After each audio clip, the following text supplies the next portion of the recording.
Hello, gentlemen.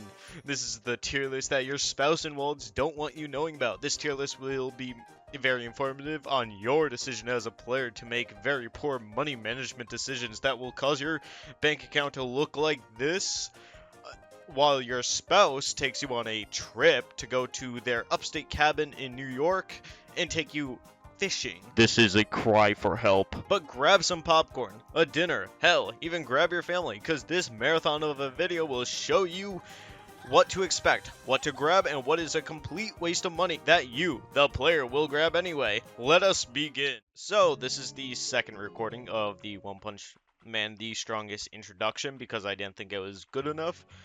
This is a tier list for all the LSSR characters and LSSR Plus characters in the game thus far. We won't be covering UR characters because there's only 2 of them, and we don't have much info regarding other UR characters. We'll wait about a year to do this again, if anything. Maybe we wait a year and a half till DK Core comes to global, and then I'll do another tier list for the UR characters. Before we begin, my Discord, where you can talk to others and myself about everything outside the slides and about the slides, about all the characters, is shown here on screen, and I'll put a link to it in the description below. Special shoutouts to my friends and members, KZX for becoming a Garou supporter, Boto for becoming a Garou supporter, Swift for becoming a Garou Plus supporter, and finally DBM for becoming my first and Boros Plus supporter. You can join the channel and subscribe below if you like this channel. I would appreciate it. We are trying to hit 1,000 subs by the end of August, so if we do, I'd greatly appreciate it, and if we do that, I will also be doing a giveaway. I don't know what it's going to be yet. I'm just gonna say it's gonna be a giveaway for now. So, onto the tier list. So, let's start with the first LSSRs. We're going to be getting, starting from the beginning and working our way up. Don't worry about this section. I'm not going to review based on the current meta. I am going to review all the characters individually, because I don't really do it based on the current meta. So, you know, please don't worry about it too much. Here are the terms, the very basics. All of you guys can read this if you really want to. The main takeaway from this is learning passive, extreme passive, and 5 pink star passive, 5p. So extreme boosts the passive ability, and 5-star pink boosts the 5-star passive ability, essentially. Black tickets, you need 180 of these to guarantee a character. And shuriken tickets, you need 70 tickets to pull for and unlock it. Their Ultra Ultimate and a new animation. And Star Ascension cards, these are the most important things to upgrade your characters. For the terms, skills, I'm not going to read them all because I don't think they're needed, but I do want to go over it. Force Field is a large one. Speed Boost, ult damage reduction, mitigates ultimate damage. Speed Boost increases a unit row or column to a percentage of the unit that activates the speed boost. And Force Field and HP Boost. Just make sure you read all this. Pause if you need to. Take your time. Not a big deal. And for talents, I hope most of you know what talents are, but if you forget, at 60 stacks and slightly over 1 million gold. For the sigils, here are all the sigils that I will be covering. Our main takeaway are the ones in red and bold, and blue and bold. Everything else, you don't have to worry about all that much. Maybe Chaos would be a good one.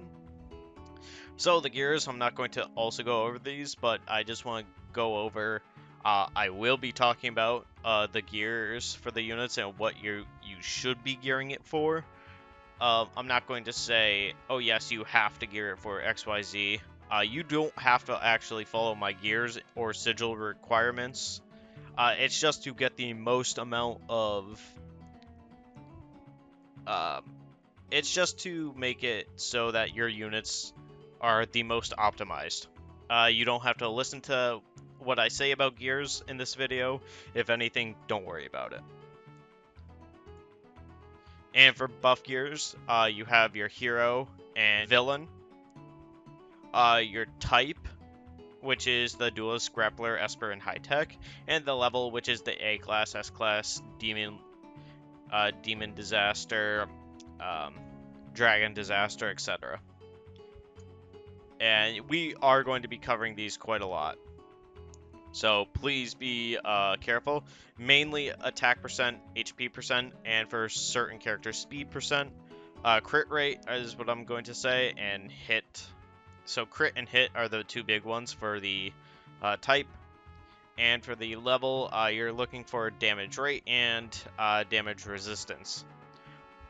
And the augmentations, which we will get to shortly. So for your faction buff gears, the ones in green are what you want to go for. Yellows are okay. Same thing for the type buff gears. Pause if you need to. And same with the level buff gears. Again, pause if you need to read these. Anyway, onto augmentations. I'm not going to go over these yet again. I think you guys have eyes and can read, or at least I hope most of you do. You're going to have to look into these units that would benefit from these specific augmentations, and it would depend on how you build your characters. So, for example, RMG would use the normal attack augmentation, dealing 10 to 60% attack damage as extra damage. For the Berserk augmentation, Boros in the Gyoro core, same with CE core, or if CE is in your lineup. You just have to look for characters that would benefit the most from these specific augmentations. Oh, and one more thing before we continue. All these transformed, awakened, extreme that say evolve into form 2 after awakening, these are purely cosmetic and don't worry about them. I see a lot of people saying, yes, they are blah blah blah blah blah. What does this, what does that do? It's just cosmetic. Don't worry about them. So the first tier list character we're going to start with is Boros. He has a basic attack damage of 120% and enters Berserk state for 1 round.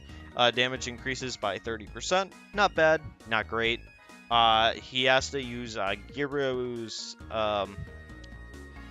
core to really get this effect down really well, but his ultimate attacks a single target with 3 consecutive strikes for a 210% attack damage. Every Esper ally will increase Boros' attack by 105% up to 3 times. And his passive, when allies restore HP, Boros is healed for 50% of this value and can be triggered 6 times around. So Zombieman era, basically anyone who heals will activate this passive. Ultra Ultimate increases damage to 264% attack damage, and skill damage goes from 105% to 158%. Oh, and he activates this by himself, so yeah, he's actually very strong. Don't worry too much about his extreme passive or 5p passive, it's not that good. So, we have 2 ways we can build him. His nuker build, his set will contain a primal set with attack percent buff gears to go along with his nuker build, and you should be focusing on attack crit with 3 attack percent. Buff gear should be 3% or 3 times attack with bonus stats of a minimum of 2 attack bonuses, 2 damage rates, and 2 crit rates. Sigil should be sharp, piercing, and vitality. Frontline tank, because he can be used as a frontline tank if you want to. He will also be using a primal HP set along with HP percent buff gears to make him as defensive as possible. So 4% or 4 times primal HP percent would be your goal. Buff gear should be 3 times HP percent with bonus stats being a minimum of 2 HP bonuses, 2 damage reduction bonuses, 2 block rates. Sigils should be sharp, piercing, vitality, and chaos. Now, before I continue, I do want to preface that you do not need everything here that I'm listing. This is what I would consider the most optimal, and this is what I'm going to do for a most of these are actually about the same, so I'm going to cover Boros's and go over everyone's everyone else's builds about the same, so don't worry too much about it. You can refer and pause the video and do whatever you need to make sure you get whatever you need to get. Just write it down or something. So Boros overall, he's a very solid character overall, but you need some hefty investment to see what I would consider amazing damage. So if we refer to my nuclear Boros video, that would be what I would consider like amazing damage. Very scary unit to face. His keepsake boosts his own damage by an incredible amount, and overall a decent character to level and use in nuking comps. His keepsake is one of the first to pull and is one of the best early game keepsakes to get. You do need a lot of support characters though to help you boost his damage to the limits, but overall a decent nuker. And with all that being said, I want to bring your attention over to our first tier list. So there are two things I want to do for this tier list. SS would be absolute must-pull characters. S would be must-pull characters without keepsake. So SS would be with keepsake. And I'm going to do 3 separate tier lists for each character. So you guys, if you're free to play, a spender, or what his keepsake value is worth. So A would be a very, very good unit to pull. B would be a okay unit. He's pretty good. I wouldn't consider him to be top tier or below this. C would be kind of like a skip unit, and D would be trash or metal pipe tier. So Boros, I would consider him a very strong B character. I consider him to be one of the better nukers in the game. And this this would be for free-to-plays. Free-to-plays have a decent chance. He's one of the first SSRs you get. He's decent, but you know he needs a lot of work to be done. For spenders, now this I would consider an A tier character.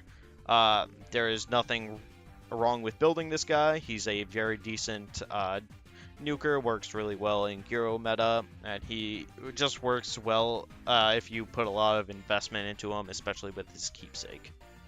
And there's nothing really bad there's nothing you can do that I would say is bad with the character unless you're making him a bad nuker.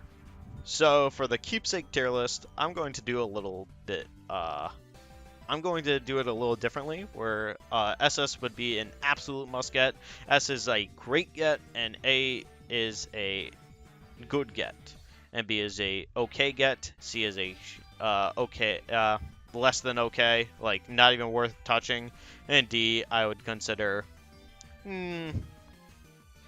like probably the worst one you could get. Boros I would consider has an S tier keepsake. He does fantastic damage. Actually, after consideration, I would actually move this to A tier, mainly due to the amount of damage or the amount of investment needed to make the keepsake work. For Metal Knight, he has a 100% chance to afflict the target with burn for 2 rounds, 50% attack as dot damage, attacks all ally. Oh my god. Attacks all enemies with 5 consecutive strikes for 110% attack damage. Has a 50% chance to inflict eternal injury to... Not eternal injury, oh my god. Attacks all enemies with 5 consecutive strikes for 100% attack damage. Has a 50% chance to inflict injury on all enemies for 2 rounds.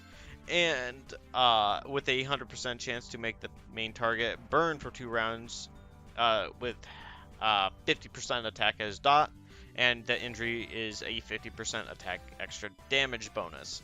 For his passive, every injured enemy on your will increase your team's attack by 10%, stacks up to 3 times, and makes burned enemies weaken for 1 round.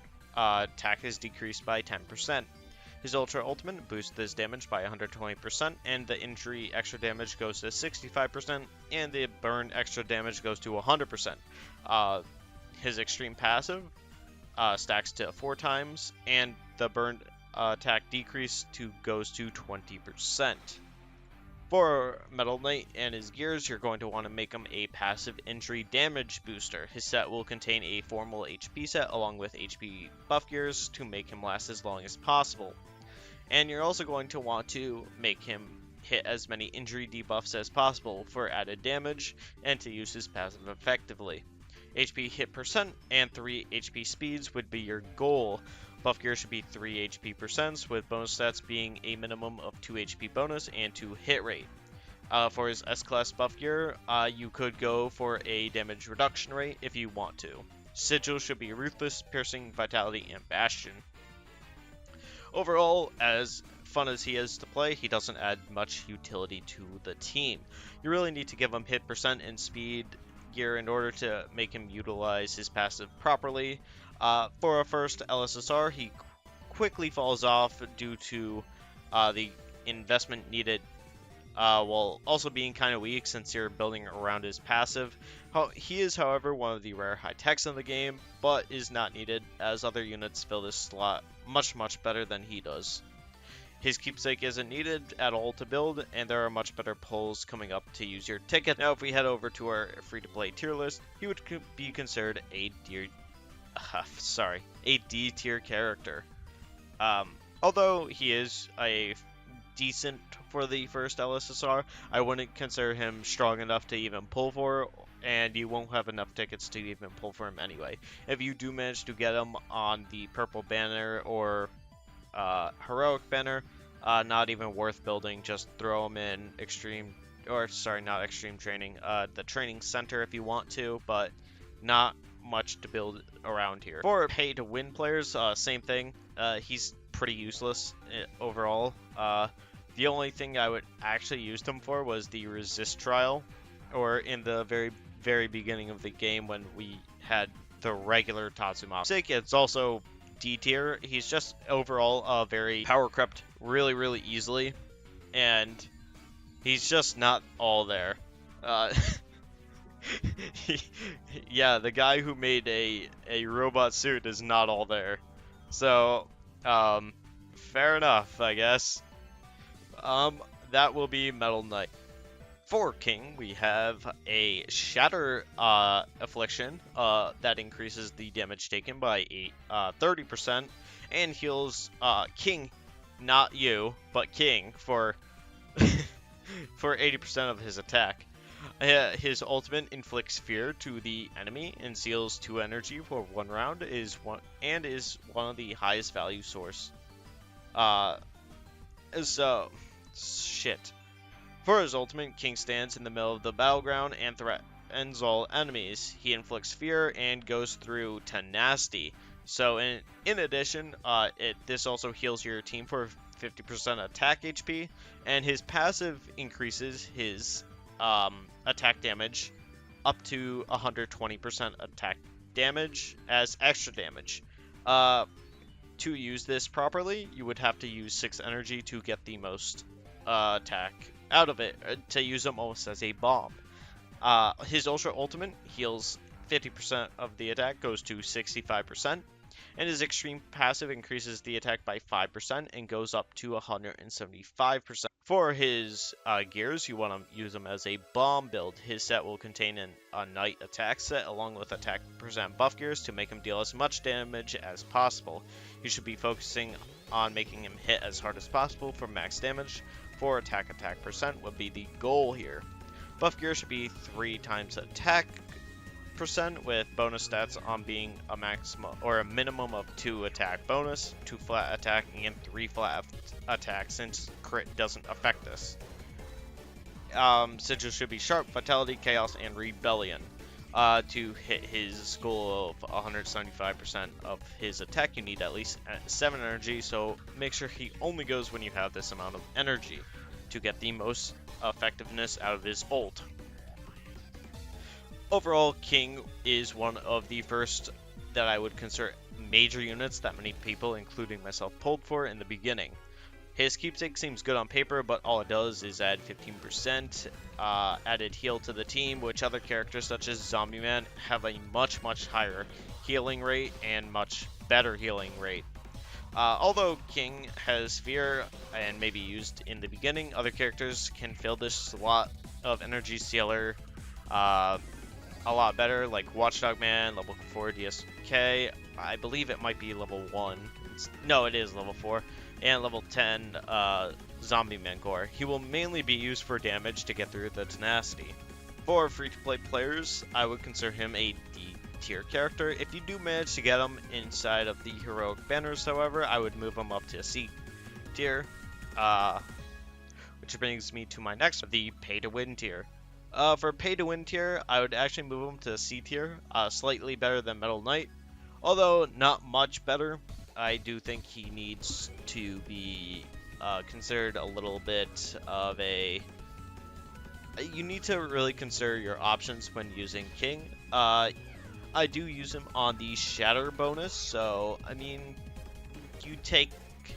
but you do take, or you do deal less damage because you're mainly using him as a Shatter character. Or a support character, I should say. For his keepsake, on the other hand, it is a straight trash tier character. It is pretty much worthless. There are many better keepsake out there, and you can use your tickets elsewhere. So next we have Metal Bat. He hits a foe for 120% damage and restores his own maximum HP by 10%.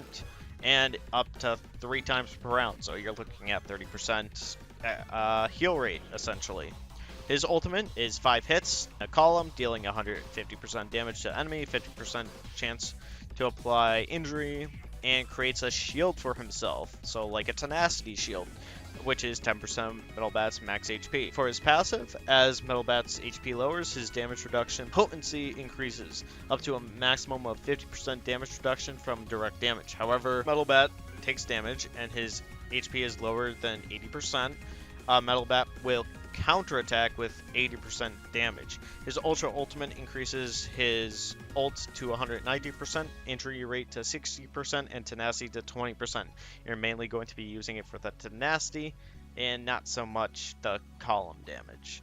His extreme passive goes all the way up to 55% and counterattack damage 110%. So for Metal Bat, you're going to go for a Broken Gangster HP set with HP buff gears to make him last as long as possible. So 4 times HP percent would be your goal. Buff gear should be 3 HP percent with bonus stats in HP bonus damage, damage rate, and flat HP. Sigil should be Sharp, Vitality, Chaos, and Rebellion.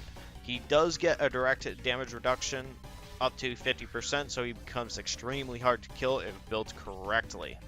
Now, he is the first HPU unit, not a terrible unit if built correctly, but absolutely needs heavy investment for him to work well. But if Titus's Metal Bat has anything to say for it, it can do some heavy damage while being one of the toughest characters to kill.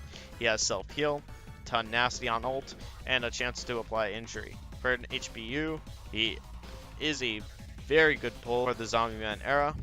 His keepsake isn't very well worth it unless you're going to really invest into him like Titus does. Now, if we head over to the theater for Metal Bat, I would actually consider him a B tier character, along with Boros. B tier character. He's not bad. He's not. To Benders, I would consider him also as a B tier character. Where did he go? This is gonna be more like finding the characters. So B tier character for spenders, maybe even A tier if you really heavily invest into him. But I would consider him a strong B tier contender. And for keepsake, I think there are so many. There's so many other keepsakes you can use.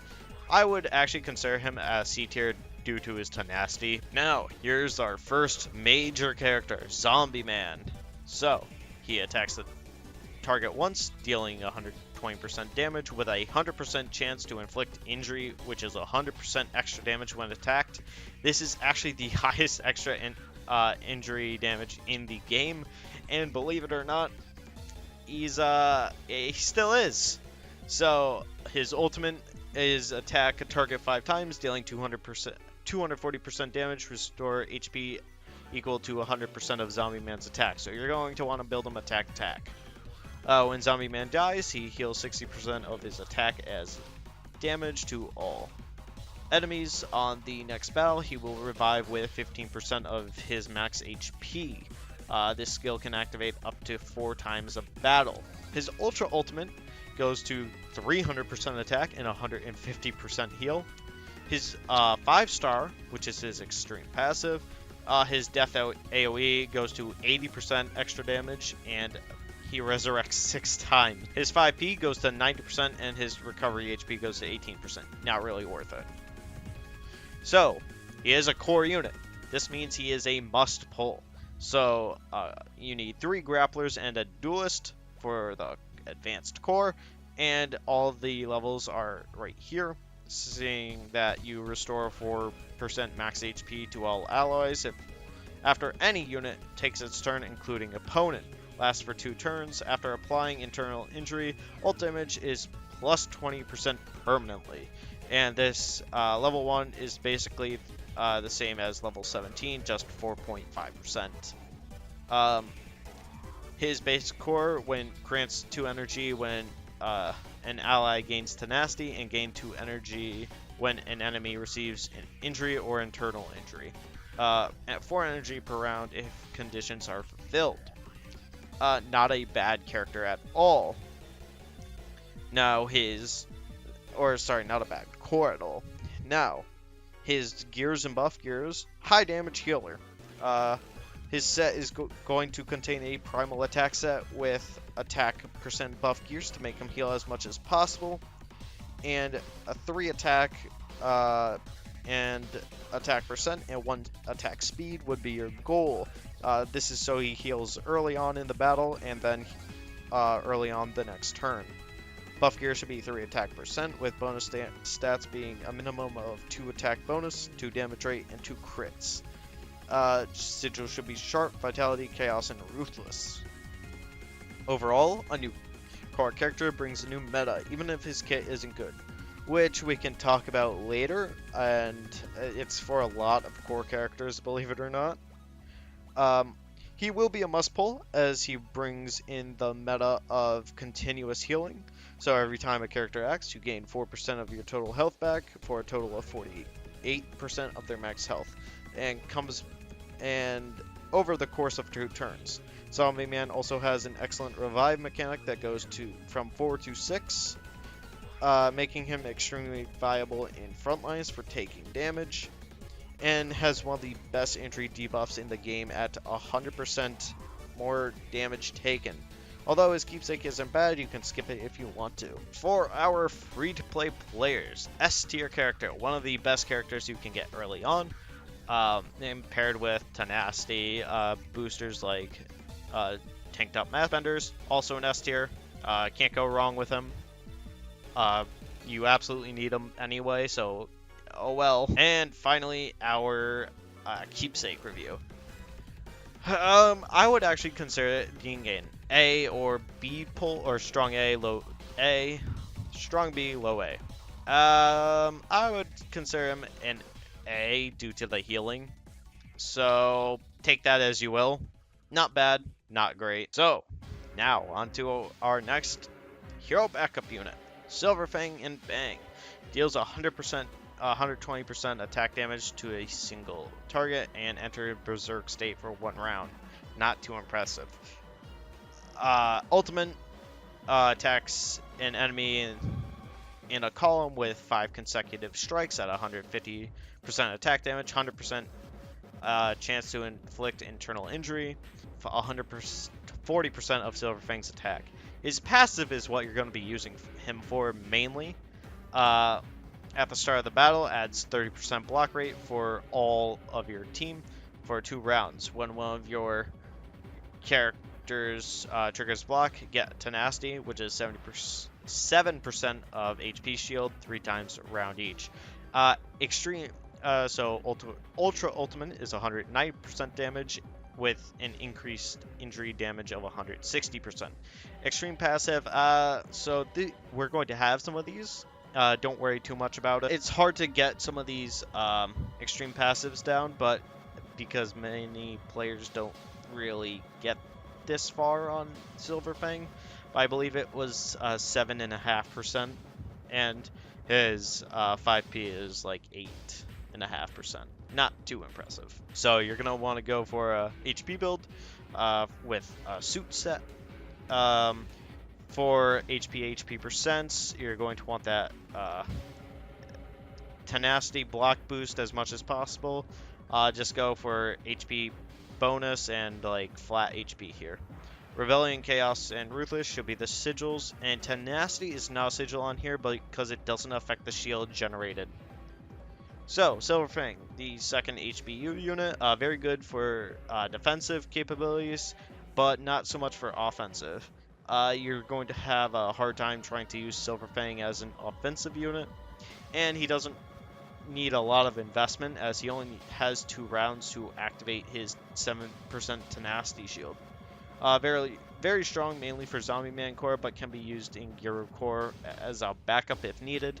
His keepsake is next to worthless, so don't get it. I know you guys can't get him, but I would consider him B or A tier character, low A, strong B. I would say strong B tier if you build him as a HP build. For our spenders, I would consider him a strong A tier character.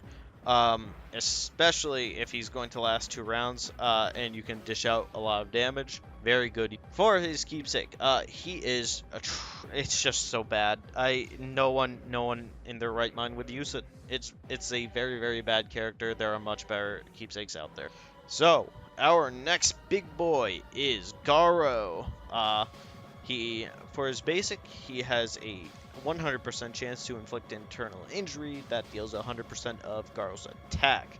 His ultimate is a 5-hit AoE attack that deals 100% damage and applies eternal injury, which based on 130% of Garou's attack to 3 random enemies.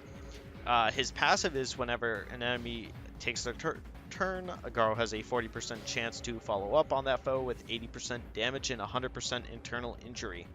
If the unit that takes their turn is a hero, Garou has a 100% chance to follow up. Can perform up to 3 follow-ups per round whenever Garou takes fatal damage, grants unyielding, and revives Garou with 30% of his maximum HP. His Ultra Ultimate is very strong, however. His attack goes to 120%, his Eternal Injury goes to 145%, and it goes to 4 enemies instead of 3. His extreme passive is counterattack with 90% of his attack and follow up to 4 times, and his 5P is a counterattack damage of 100% over 90. You're going to build him as a main or sub DPS depending on the era. Gangster or Knight set along with an attack percent buff gear. You're going to go 3 attack percent or an attack crit, and 3 attack percent and 1 attack speed would be your goal. You're going to want 2 attack bonus, 2 damage rate, and 2 crit rate. Sigils should be Sharp, Vitality, Ruthless, and Chaos. Now, he is one of the best DPS units to come to the game. His follow-up damage provides a very strong Eternal Injury that when hit again deals the attack damage based on Garou, so if you're planning on building him to be a strong AoE character, he's going to pay off if you invest well into it. Falls off towards the end of Euro meta, dealing with the many follow-ups from other units, and it being very villain heavy, but not too bad to deal basically almost double the damage with the internal injury debuff. For his keepsake, he's definitely one of the better ones to get, but for free to play, you won't be able to get it. Overall, one of the best Zombieman era units and fantastic grappler to add to the line. I would consider him not a must get, but I would consider him a strong pick. So, next to the other Garou, an A tier character. I consider him one of the better picks to get. And you should absolutely invest into him if you do manage. Our pay players, I would also consider him an A tier, but if you're going to pay for him, you're probably going to get his keepsake. I would consider him an S tier character. If you don't get him, you're going to probably suffer pretty badly. His keepsake, I would consider him an S tier character because it makes him such a strong character overall, and there's nothing wrong with him if you do get his keepsake. Very, very strong unit, very good to get. For our next character, we have Gouketsu. He deals internal injury at a 100% rate, and deals 100% of Gouketsu's attack as damage. His ultimate is 100% and 80% AoE damage to all enemies and heals himself by 20%.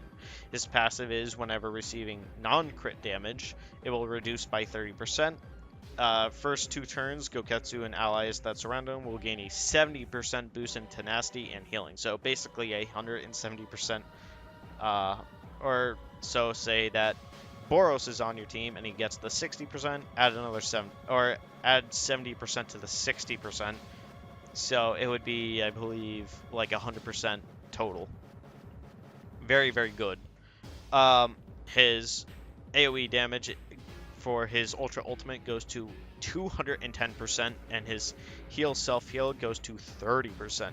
He gets extremely strong with it.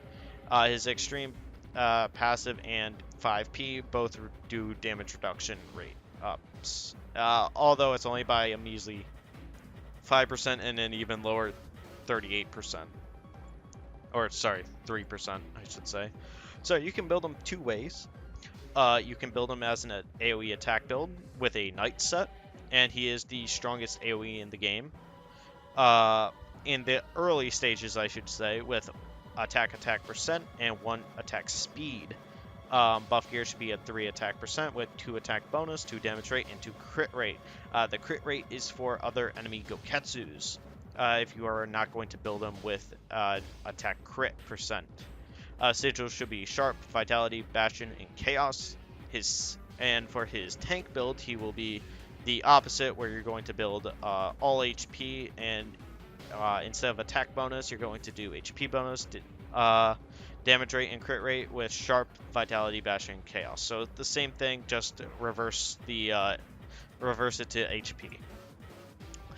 He's one of the rare tanks in the game with so much utility. Works extremely well with Silverfang and Amai, due to SSR Amai, I should say, due to his passive shield buff of 70% with an increased heal rate, making him extremely strong, as well as having a decent keepsake, but it's mainly there for 2 Gouketsus to keep punching each other until the end of the turn.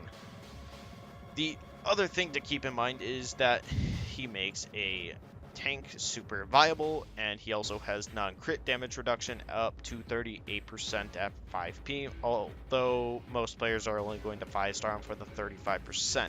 Regardless of 35% damage reduction on non-crits is absolutely huge, combined with the self-heal ult of 20%, 30 with keepsake, and outstanding damage output. Definitely one of the better grabs early on, very versatile, and so free to play. I'm going to put him in the same category as Garou, mainly due to his strong AoE and self-heal. I would even consider him almost an S tier if it wasn't for some of the upcoming units that we got. For our pay-to-win players or spenders, also an S tier, a must get. He is very, very good, very, very versatile, and how you can play him, and overall a fantastic get. For our keepsakes, I am also going to put him in the same S tier as Garou for the same reasons. Self-heal, a stronger AoE, just overall extremely good. You can't go wrong with him. Now we're on to one of the biggest and best characters I consider in the game thus far, Watchdogman. He restores HP on his basic of 30%, making him very, very tanky. He deals row damage based on 25% of his max HP and applies fear of 2 energy points. And his passive is gain 2 energy at the start of the round for 2 rounds and raises max HP of Watchdogman and ally in the same column of him up by 25% for 3 rounds. Whenever Watchdogman takes fatal damage, activates Unyielding, and restores 20% of his max HP twice. And his Ultra Ultimate increases the row damage to 30% of his max HP and energy seal by 3. His extreme passive boosts all of his passive abilities of HP boost, how many rounds it lasts, and revive HP. And 5p just increases that out by an insane amount. And the additional effect of gain 2 energy points for the first 3 rounds instead of 2. So he is extremely good. Now, his kit should be a tank build with a broken or suit set with HP % buff gears to make him last as long as possible. You should be focusing on HP for maximum survivability with 4 HP % gears, 2 HP bonus stats, 2 damage rate, and 2 flat HP for the buff gear. Sigil should be Sharp, Vitality, Bastion, and Chaos. And he is one of my favorite units to build and have in any team, I should say. Extremely strong, as he was the first to bring the meta of HP % damage from Muton's release schedule.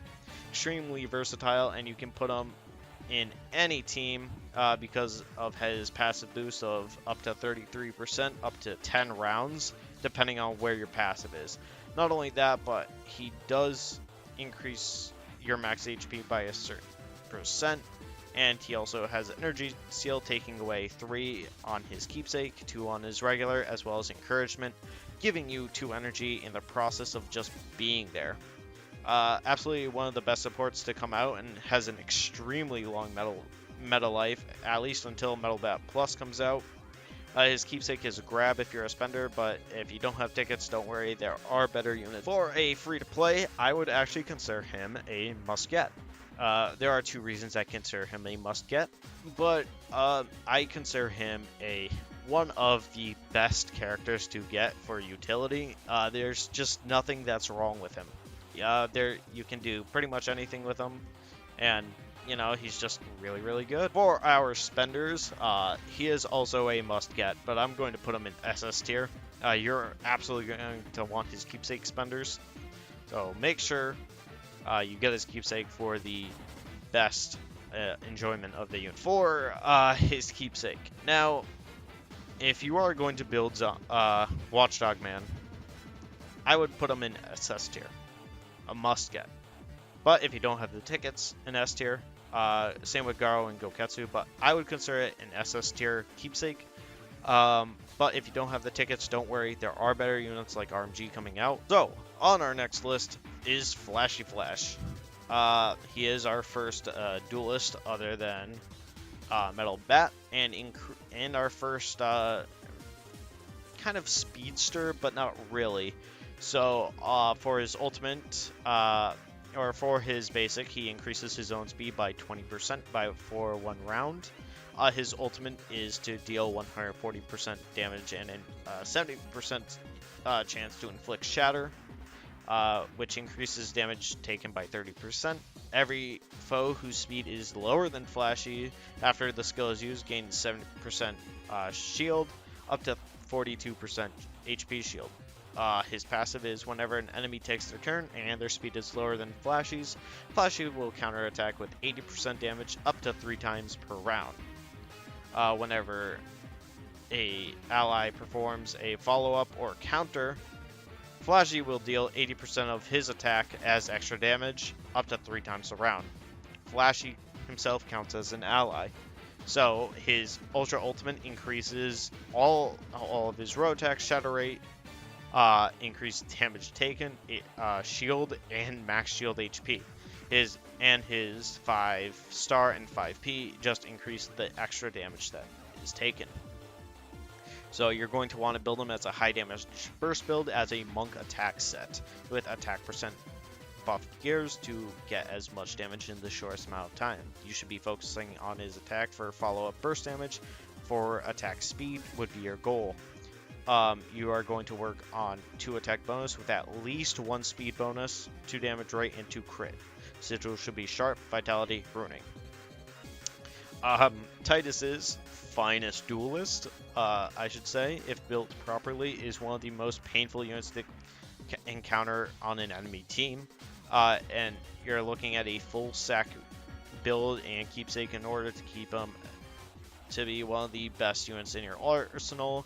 Follow-ups paired with Metal Bat and Garou with Watchdogman in front. Flash is one of the most painful combos in the Zombieman era. and can go up against a fully stacked out Gyoro team if they can take the Genos blast anyway. If you're a regular player, many of you would skip for better units to come in the future, but if you're going to play the Zombieman long con game, you're looking for an absolute must. He isn't bad, but costs way too much to be worth pulling for. He speeds himself up on his basic, which this includes his own follow-up, and gives you 42 to or 60% HP tenacity shield. If you're pulling, you're putting everything into plays. This is a D tier character. You don't want to build the speedster. He is very difficult to build. If you want to play him, you can, but he's not worth all of your sacks. For our pay-to-win players, I would say the same thing, but a lot of you I've seen, like Titus, can utilize him really, really well. He is a very, very strong character, but I don't suggest it because of the next characters coming up. If you are to pull his keepsake, it would be a high S to SS tier, but I would consider him an S tier because it doesn't boost his Yeah, it doesn't really boost his passive all that much, but if you're building him, this is the next character, Gyoro Gyoro. So our basic here is to command the ally to with the highest attack, to perform a follow-up and restore HP equal to 100%, 20% of Gyoro Gyoro's attack. We have an AoE skill of 110% damage and reduces the max HP of enemies for 2 rounds. This is very good against Genos players. And his passive increases the maximum HP of all allies by 15% for 2 rounds. If the ally is in the same column as Gyoro and is a monster, they redirect 50% of the damage Gyoro Gyoro takes to themselves. Ally will no longer redirect damage if their HP is lower than 20%. His ultimate increases AoE damage to 140% and reduces the max HP to 25% over 15. And his passives just increases allies' HP by 20 and 25% respectively. He is a core, so he is a must pull. He multiplies the maximum HP by for your allies for 4 times for the first 2 rounds. If an ally's HP drops to 50% or below, they restore 40% of their maximum HP. At level 4, he increases all allies' damage by ultimate skills by 30% for the entire battle, and has the same level 1 effect for the first 2 rounds. And at level 10, he increases the dot potential dot potency by 80%, and the same additional core effect at level 1. And at level 17, it's just 50%, and they restore 60%. Not bad at all. In fact, he is very, very strong. So you can go for a tank build, which is a broken suit HP set. You should be focusing on HP percent with 3 HP percent bonus stats, 2 HP bonus, 2 damage rate, and 2 flat HP. And his sigil should be Sharp, Vitality, Fashion, and Chaos. For the M18 Hellcat build, aka Fast Tank, you're going for 4 HP speed, and you are going for 2 HP bonuses with at least 1 speed bonus, and 2 flat HP for the Dragon gear, and 2 flat HP for his Esper gear. He is not, and the sigil should be Sharp, Vitality, and Ruining. So, overall, Gyoro Gyoro is one of the next larger core characters, so he is definitely a must pull, and his core makes a Zombieman core look sickly. Unfortunately, he came out as one of the HBU units and probably killed most free-to-play players, but it was better than having him come to one of their greedy pay-to-win events, and you don't have to waste time trying to throw him in extreme training since he's now in the daily shard thing. Unfortunately, free-to-play players, you're going to have to wait until he gets thrown in the heroic banners eventually, but overall, his keepsake isn't a must-get, because if you're slightly slower than the enemy's Amai or Genos, you're kind of boned from an enemy Genos, Ultra, Ultimate, or even Ultimate. And his basic attack will cause a follow-up or 2 follow-ups if you have a RMG. passive increases max HP on top of the 4 times you already get from the core, which makes him already a decent character. For free-to-plays, you will actually have to wait for him to come out in heroic banners, unfortunately, but he is a must-pull no matter what. Hopefully you guys get a raid up on him. If not, you're kind of screwed and kind of have to rely on your luck, and I hope it's good luck. The pay-to-win players, I think he is a must-pull no matter what. This guy is extremely good at everything he does. Core, he can tank, and he's just overall really good. For his keepsake, I would consider it A to B tier, mostly a B tier, because I think his keepsake is not that good. I mean, yes, it does reduce max HP by 25%, but if you're using the dog, well, that's not going to do much. Welcome to the SSR Genos. He has a 2-hit basic, 180% of his attack to a foe.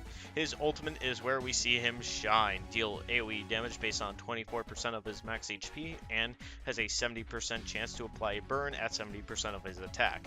And Genos will reduce himself by 30% max HP after he uses this move until the end of the turn. I don't know why, but okay.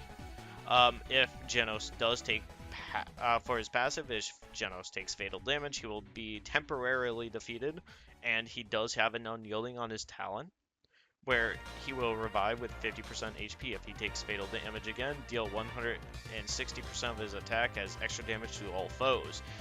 His Ultra Ultimate is where he shines the most, increased by 8% max HP, and max HP reduction goes down to 20%. His Extreme Passive at 5-star, revive with 75% HP and do 180% damage, and his 5-star passive goes to 200%.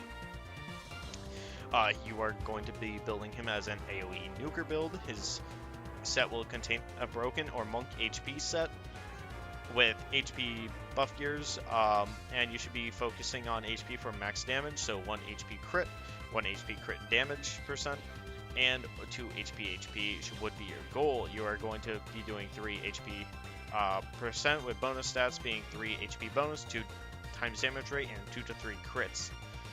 We are trying to go for a crit and crit damage build with HP.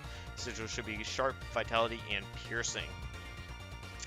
Overall, Genos is one of the toughest units to build since his gear requirements are so specific, and on top of that, you need the highest amount of bonus, which is 3 on all the buff gears to maximize your damage. Although he is one of the rare high-tech characters, his keepsake is also needed for being able to do the most amount of damage. He synergizes well with Gyoro Core and Watchdogman and Amai for the speed bonus, and if you don't have either of these, this will be a awful pull for you. On the other hand, if he is built properly, he can be one of the most annoying units to face, especially if you're fighting an extremely fast Amai. Mainly used for PvP, but you could consider him for PvE. For the tier list, I would consider Genos one of the worst pulls for any free-to-play player. He is decent, but if you don't have the Gyoro Core, you might as well say forget it. For pay-to-win players, or for pay-to-play players, I would consider him a strong B or A tier character, probably A tier. As I said before, requires very specific gears in order for him to work out very good, but you know, not bad, not great. For his keepsake, I think his keepsake is actually one of the best to get if you are pulling him. You don't have to get him, but it is one of the higher recommended pulls if you are going to build him. Now, does it work really well with a lot of characters? No, he's he isn't going to synergize well unless you have all of the other characters supporting him. On to a fan favorite of RMG. Her basic is a 4-hit 180% damage to one foe and deal an additional 60% damage to the target as extra damage. This extra damage actually does stack every round up to 3 stacks for a maximum of 360% extra damage at round 3. Gains lifesteal 50% for 2 rounds, and target one of the enemies from the back and perform a 2-hit single attack, dealing 500% attack damage or 500% attack. When receiving a critical non-hit, it will reduce damage taken by 33%. From the second round onwards, after any ally attacks, Mosquito Girl will perform a follow-up attack for 80% damage, plus any additional effects on a foe with the lowest HP percent remaining, up to 4 times per round. Ultra Ultimate is lifesteal to 70% and attack damage goes to 600%, making her keepsake extremely powerful. Her 5-star, you get a 38% damage reduction, and at 5p you get a damage reduction of 45%. Her follow-up attack is to 100%, and her follow-up per round goes to 5 times, and she starts at round 1. She is one of the strongest characters to get the keepsake for, and I suggest building her as the first build here, a nuker build. Her set will contain a broken primal or gangster attack set with attack buffs, and you should be going for a 4 times attack percent. Now, usually people would go crit, but I have tested crit, and crit doesn't work out as well as attack percent straight up. But you do have to be more specific with your buff gear. Mainly, the 2 times attack bonus, 2 times bonus damage rate. So this is where it changes from damage rate to bonus damage rate, and a 3 times crit rate. Now, her sigil should be sharp, piercing, and vitality. If you can get the normal attack augmentation, this is the unit to use it on. No other unit will really use this at all. So she can also be used as a frontline tank due to her high lifesteal rate. Her set will contain a broken primal HP set with HP buff gears to complement it, and you are going to want to make her take as many hits as possible, so HP percent, and with 2 times HP bonus, 2 times damage reduction rate, and 2 times block rate. Sigil should be sharp, piercing, vitality, and chaos. This is one of the first must-pull characters, having heal on ult, follow-ups that deal half your ult damage, non-crits that allow her to take less damage, and make her a real pain in the ass to deal with. Extreme versatile in any situation, and is a must-pull outside of the core characters. She will carry your team to victory, and will carry your team well into the SSR plus meta. Keepsake is a must-pull due to her long lifespan, so please take it into consideration when you do pull for her. RMG, one of the strongest SSR characters ever made. She is a must-pull. Absolute must-pull. She is one of the top tier characters you will have in your lineup no matter what. Especially when you 5p her, there is nothing at all wrong. Same thing goes for pay-to-win players. An absolute must-pull alongside Watchdogman will make her very, very strong and very, very hard to kill. She is up there with Watchdogman in terms of versatility and overall effective. So let's start off with our next character, which is Amai. Attacks a single target, dealing 130% attack as damage, and increase the current target's max HP by 30% for 2 rounds. For his ultimate, AoE heal based on 100% of attack speed stat of the boost speed for himself by 10%, and allies to 90% of Amai's speed. Will not affect the allies' speed that are faster than him. At the start of the battle, grants tenacity to all allies, absorbing 30% of the unit's own max HP. For every enemy slower than own speed, increase ult damage reduction by 15% up to 3 stacks. And after taking action, follow up with on the highest max HP unit attack with 80% of basic attack damage and effect. and 70% chance to follow up to 3 times a round. His Ultra Ultimate gets a 50% heal increase and a speed boost to 95% over 90%. For his 5-star, you get an 18% damage reduction and a follow-up percent chance of 100%, and at 5 passive, you get a shield of 40% and ult damage reduction to 20%, and the follow-ups go to 4 times per round. You are going to use the SR71 Blackbird build. His set will contain a Monk Flash speed set along with attack percent buff gears to get as much speed as possible. You should be focusing on attack for his follow-up. That is wrong. I just realized that, but that's okay. You should be focusing on his attack for his heals, and for attack speed would be your goal. Buff gear should be 3 times attack with a maximum 3% or 3 times speed bonus, 2 flat HP, which is A class, and 2x resist for grappler. These are going to be used because of Tatsumaki. You don't want this guy to die. Sigil should be sharp and vitality. Amai Mask is the very first speedster in the game and in the HBU as well. Unfortunately, if you are into PvP aspect of the game, you are looking at getting Tsukitsu, even though the speed buff is only 5%, but 5% is a staggering amount to any PvP player, causing you to lose Genos battles, get hit with ATT ults, etc. So Amai is one of the more expensive units to level. Although you don't have to play him as intended, you will always want him to go first, and his 30% tenacity passive at the start of the round is always a great buff to the team, as well as the heal with 0 energy cost, making him effective in any team. Decent unit, but the drawback is extremely high cost. Now, if we head over to our tier list for free to play, now obviously, for free to plays you cannot get him, but I think he does come to the heroic, so I consider him actually a fantastic pull, up there with Garou and Gouketsu. The reasoning being behind this is the shields and his speed buff. So he is actually not bad if you do manage to get him. Pay-to-play players, he is like almost up there as an S tier because he is in the HBU.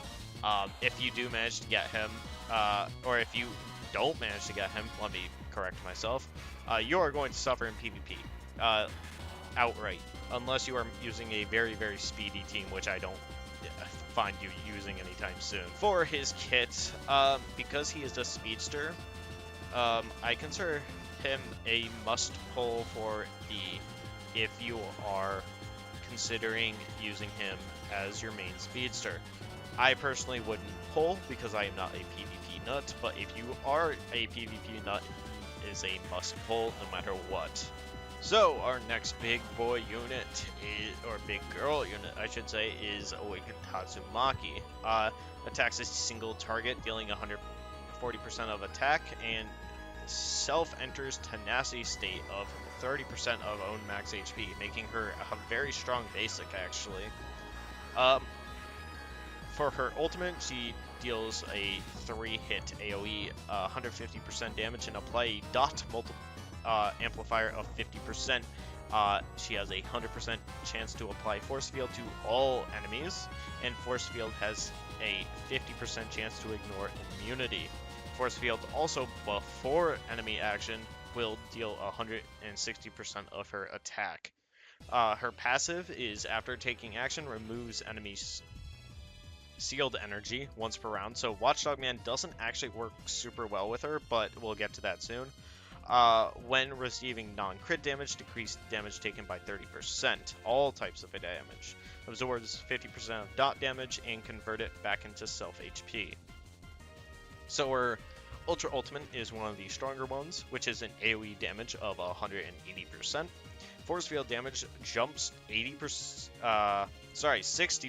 to 220%, and the Force Field goes from 1 rounds to 2 rounds.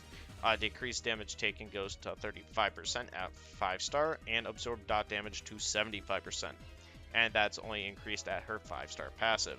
So you will be using the AoE Fallout build. Her set will contain a Broken Knight Sword Fighter Gunner attack set, along with 8 attack buff gears, you will be making her hit, focusing on making her hit as hard as possible. 4 times attack percent would be your goal.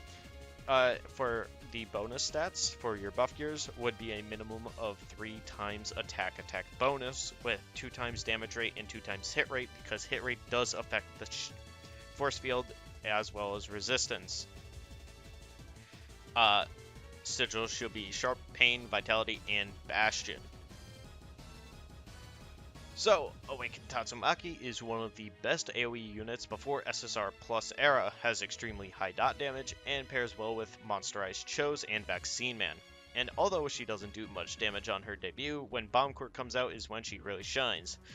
Since dot damage does go through bomb shields, this is where everyone is going to use her the most. ATT's Keepsake would be one of the most, or would be considered one of the best pulls in the game if it wasn't for Moonton's awful pacing of the game. You could absolutely get her Keepsake if you wanted, however it would be best to save for Gale Wind and Carnage Kabuto Plus instead of her meta, since her meta could be cut short. Very good in Live Clash, and if you don't have her, you will lose. That is the only caveat. If there was any other characters to give this unit, or sorry, if there's any other things to give her to, it would be absolutely SS or even S tier. She is considered a must pull, and I would still consider her a must pull, even though I did say in one of my other videos that I wasn't going to be pulling her.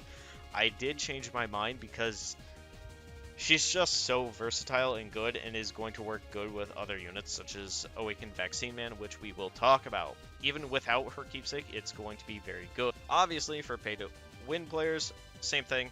SS tier, you have to get her no matter what. For Keepsake, this is where I'm going to say her Keepsake, although extremely good,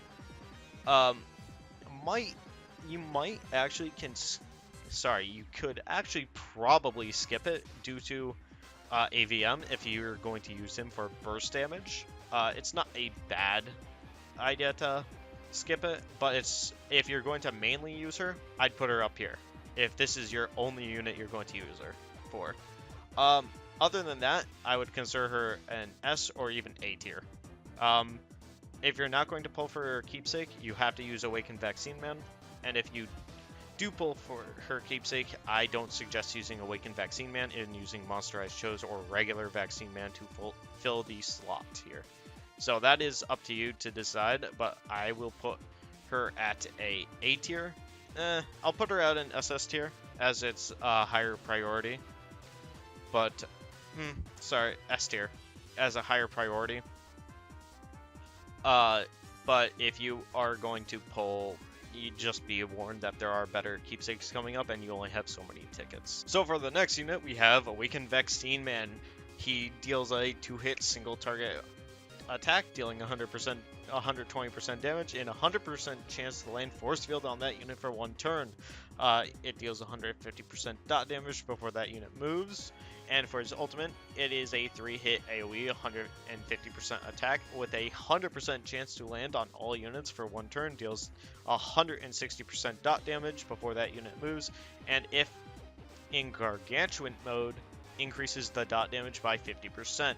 So for his passive, whenever any unit moves, so that would include enemies as well, all the force field gets detonated for 100% of force field damage and removes force fields. This is where I would say Awakened Tatsumaki works really, really well without her Keepsake. For a maximum of 3 times a round. After detonation, enter Gargantuan mode, which allows Vaccine Man to activate Unyielding twice and restore 50% of max HP whenever taking fatal damage. Ultra Ultimate is AoE to 180% and dot damage to 230%, which is actually better than the dot damage for Tatsumaki. Force field damage for 5-star goes to 110%, and Unyielding restores HP to 60%. And 5-star passive does the same thing, just a little bit more. For his build, we are going for an AoE Fallout build, which is essentially the same thing as Tatsumaki. 3 times attack bonus, damage rate, and 2 times hit, with a Sharp, Pain, Vitality, and Bastion Sigil.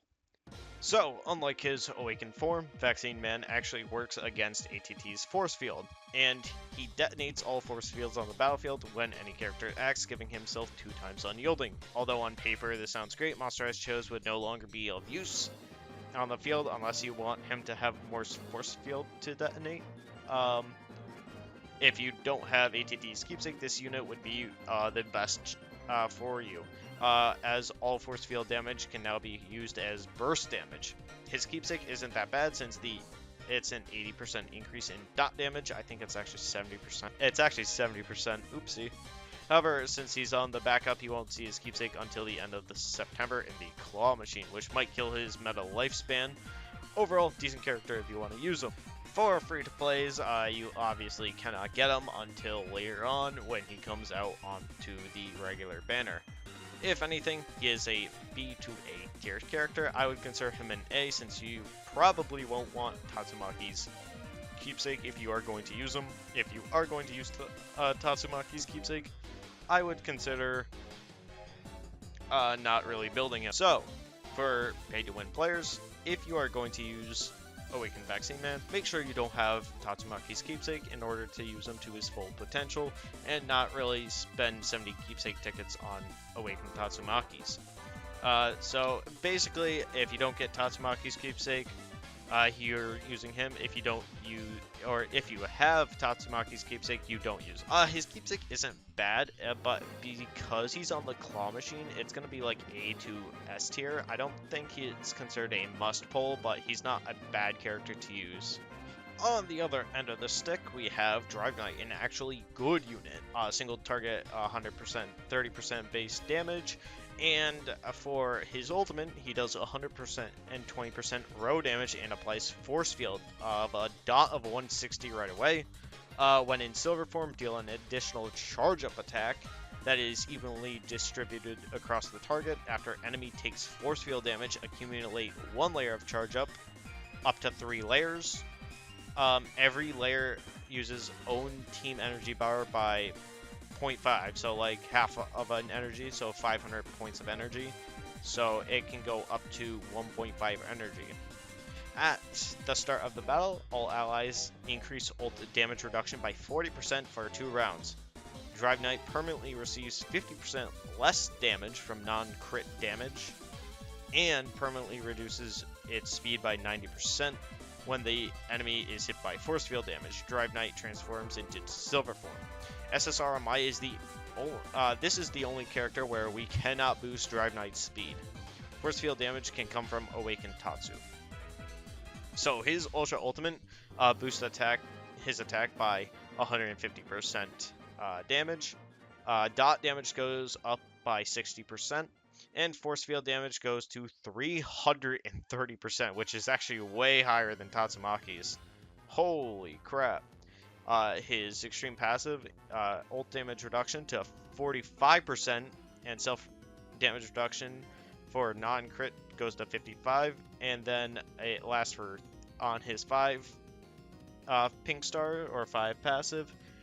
He gets even stronger, and the ult damage reduction lasts for 3 turns, making him a very, very strong Genos counter.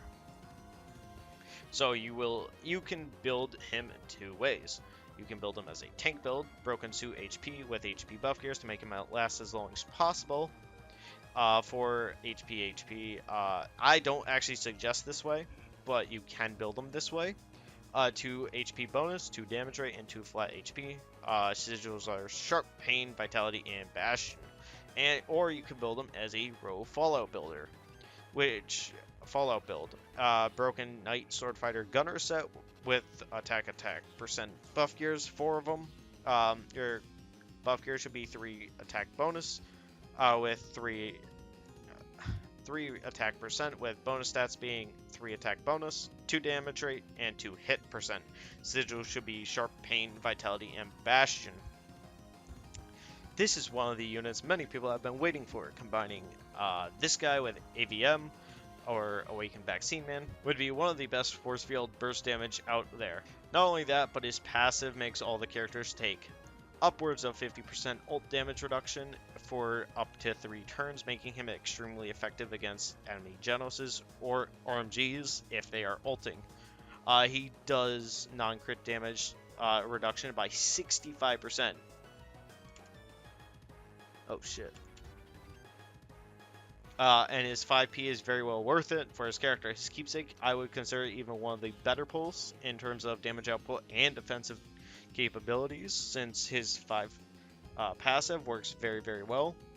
If anything, this is a unit to invest into, and if you do, get him.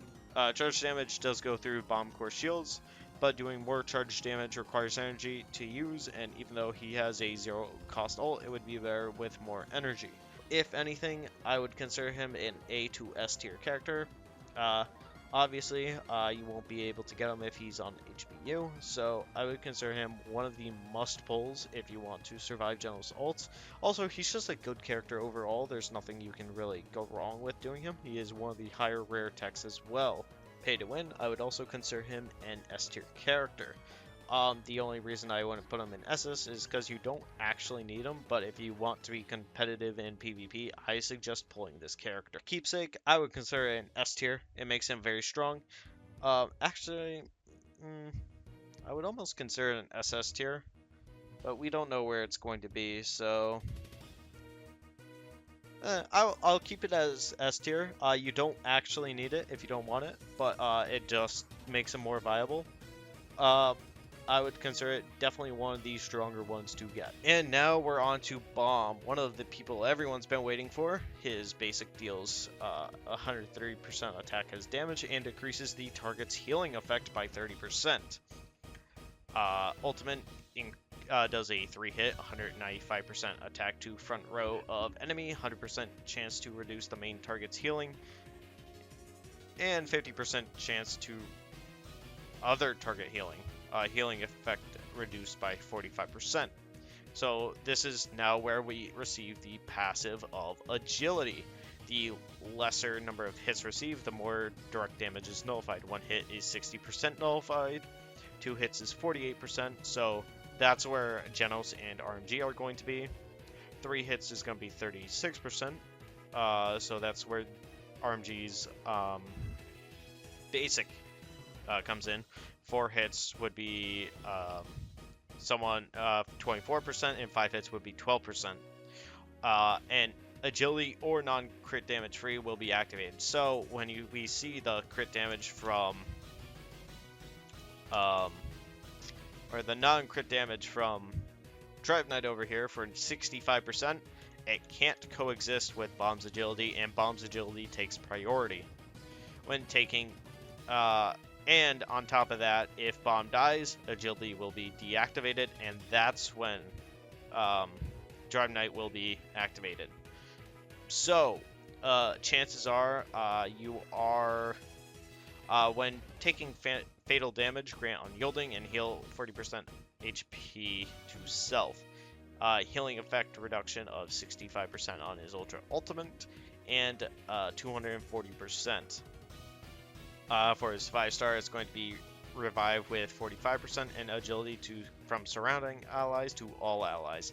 So you're probably going to want to 5-star him, or you could actually keep him at 4 stars so you don't have to challenge this buff with other buffs. You just have to put him in a weird spot, that's all. So for his core, he is a must pull. So he actually has a very interesting basic core. Permanently increases all ally block rate by 30%. You could pair it with this with Silverfang's 30% block rate passive for 60% block rate. And at the start of the match, all allies gain a 100% resilience. Any tenacity effect will automatically transform into resilience and can be stacked to 480% max HP. So think of this like a tenacity shield, but much, much stronger. It will save you from... So a resilient shield absorbs direct damage and extra damage. So any dot will get past the shield, any reflection damage will get I believe any reflection damage. If not, I might be wrong about that. But at the start of the battle, grant all ally 150% max HP resilience and permanently grant 50% dot rate.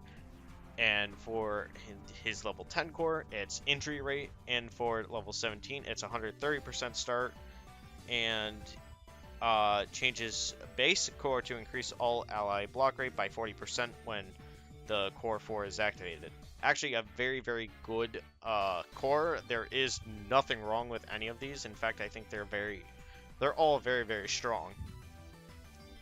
So you're going to want him as a tank build. His set will contain a broken HP set along with HP percent buff gears to make him last as long as possible.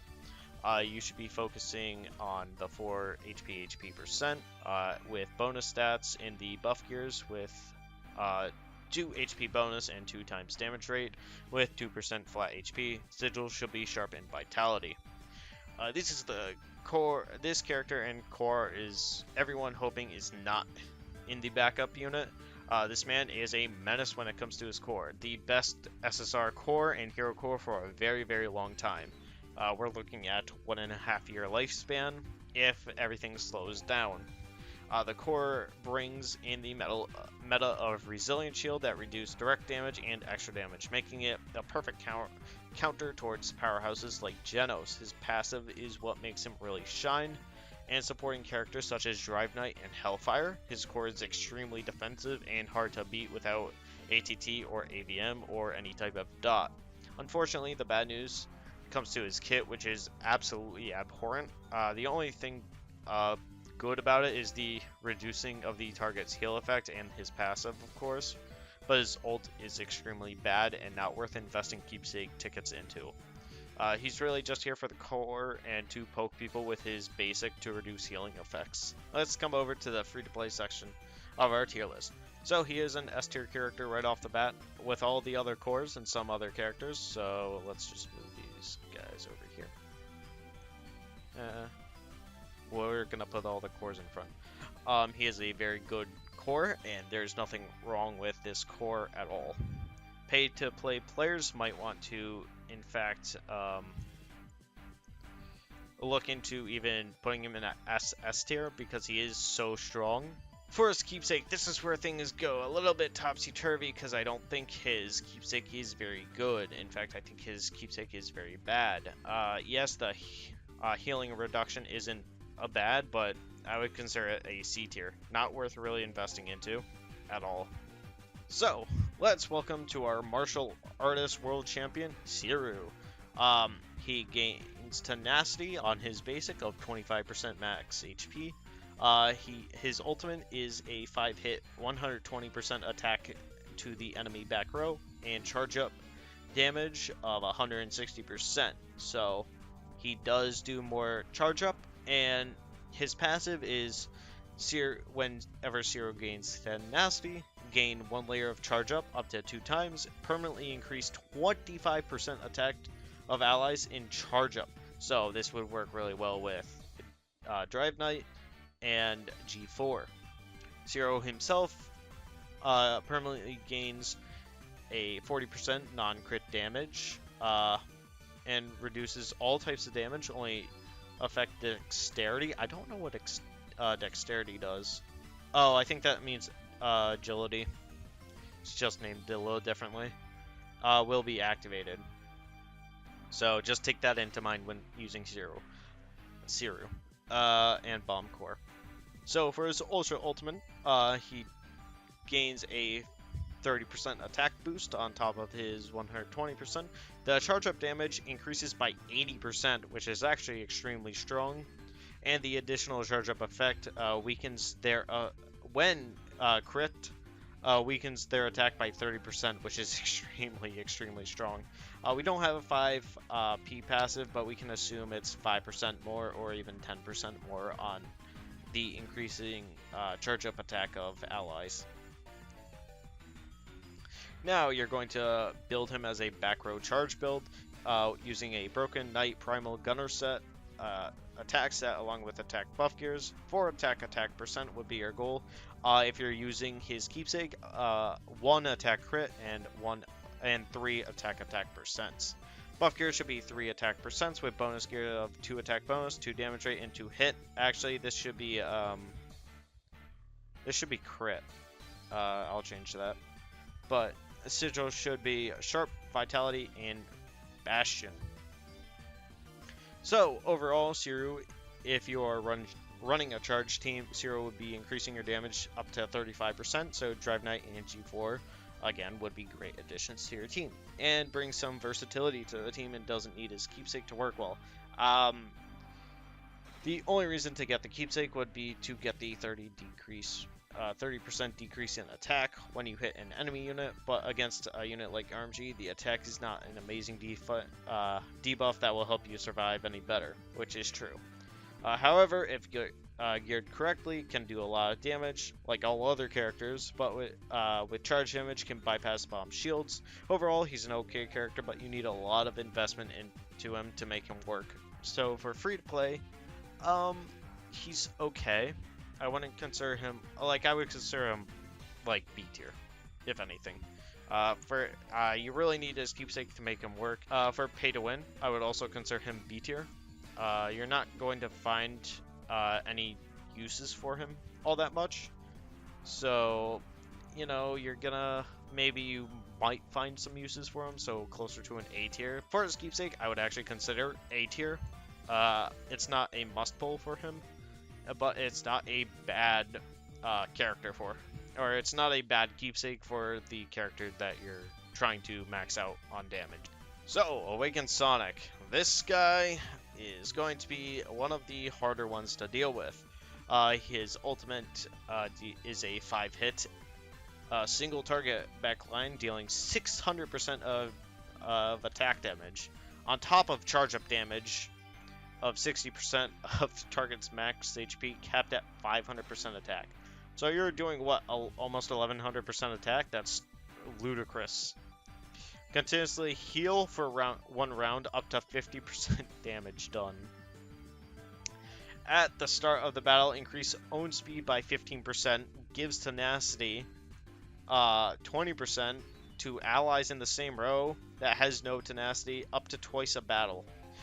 His Ultra Ultimate, it goes from attack damage to 600 to 750. His charge up damage goes to 80%. His capped attack damage goes to 800%, and his heal goes to 60%. Like, he's insane. And his 5-star passive is raise speed for allies in the same row to 90% of speed, even if Sonic is dead. So he is a speedster nuker. There are no other characters like Sonic, dude. So you will be using the SR71 Blackbird build. His set will contain a Monk Flash Speed set along with attack percent buff gears to get as much speed as possible. You could also use him as a nuker, so primal nuking builds, but then you're losing out on the speed buff. You should be focusing on his attack for follow-up damage. I should change this because that's not right. 4 attack speed would be your goal. 3 attack percent with bonus stats being 3 speed bonus, 2 damage, and 2 crit. You could also do attack damage if you want to build him as a nuker. Sigil should be sharp and vitality. And he's the second speedster, and unlike Amai, his damage is equivalent to that of RMG at 600%. He hits like a train, and with his Ultra Ultimate, he hits like a train with a truck on top of it. Which is now at 750% of his attack damage. And his tenacity for his passive for 2 rounds, he boosts speed when he's dead, making him especially strong since he is the first character that doesn't need to be alive for it to activate. His keepsake boosts all of his damage potential, and switching him from to primal could also be a good idea if you're lacking frontline damage as well. So versatile, a very, very versatile unit with so many capabilities that will last decently into the SSR Plus meta. In all good rounder, you can't go wrong with pulling him. S stands for Sonic. I wouldn't. I consider him a must pull if we weren't being sped up. Since we are being sped up, I would consider him an A tier. But if you want to pull him, he is a great unit. There's nothing wrong with pulling him at all. For pay-to-win players that are interested in PvP, S tier. Or SS tier, Supersonic. Other than that, he is an S tier. Gonna say the same thing. We don't know how fast they're going to speed up the meta, so we could be on top of SSR without even knowing it, or SSR Plus without even knowing it. But that's going to be my next big thing. If you're spending, get him. If you're not, for keepsake, I would consider his keepsake extremely strong, especially for the first speedster. I would consider it S tier. Funny enough, Sonic is S tier all around. S stands for Sonic. That is where we go. I mean, he's just good. There's nothing you can do wrong with him. 750% attack damage, increased speed when dead, tenacity boost, and continuous heal. There's nothing wrong with this character, basically. Now, let's go on to Gale Wind. Gale Wind inflicts internal injury, which is equivalent to 155% attack of Gale Wind. Ult only uses 900 points of energy, which is a little less than 1 energy. Cross shape, 4 hits, 200% attack damage. For the first 2 rounds, 100% chance to inflict 2 random energies, or two random enemies in that cross-shaped damage with stun, not affected by hit percent, and has a chance to ignore immunity. He has a 40% non-crit damage reduction. Obviously, agility is going to affect that. And after any character action, does a follow-up to the enemy with the highest attack. 80% of Gale Wind's attack up to 3 times a round. Now his Ultra Ultimate goes from an attack of 200% to 260%. Actually, his energy bar uses like 50 more energy, which isn't all that much, but his stun goes from 2 to 3, which is half of an enemy team. So, a must pull if you are going to build him. Non-crit damage goes to 50%, follow-up attack goes to 100%, and 4 times around. I assume 5P only increases that even more. Gale Wind gears and buff gears. Here we're going for the stun lock build. We will go with a formal attack set with attack percent buff gears. For attack percent should be your goal. 2 attack bonus, 2 damage rate, and 2 crit rate. Sigil should be sharp, vitality, and bastion. You will be putting him in the same row as a speedster for him to go first.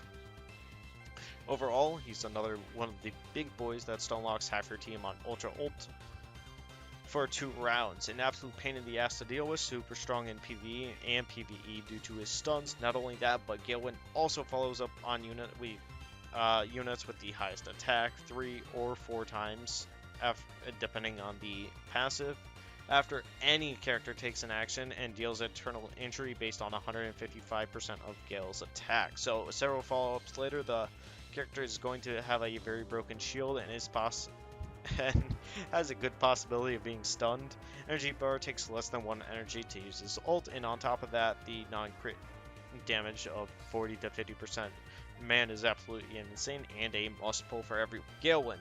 A very strong unit. There's nothing that you can do that you can go wrong with him. A must pull character, absolutely stunning. Haha, get it? Super stuns. I want to die. Again, if you are a PvE or PvP nut, SS character, you want this guy in your lineup no matter what. You have to pull him.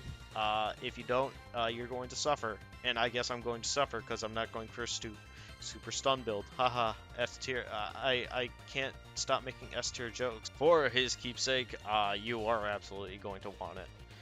The 3 stuns, I should put 2 to 3 stuns. Oh my god.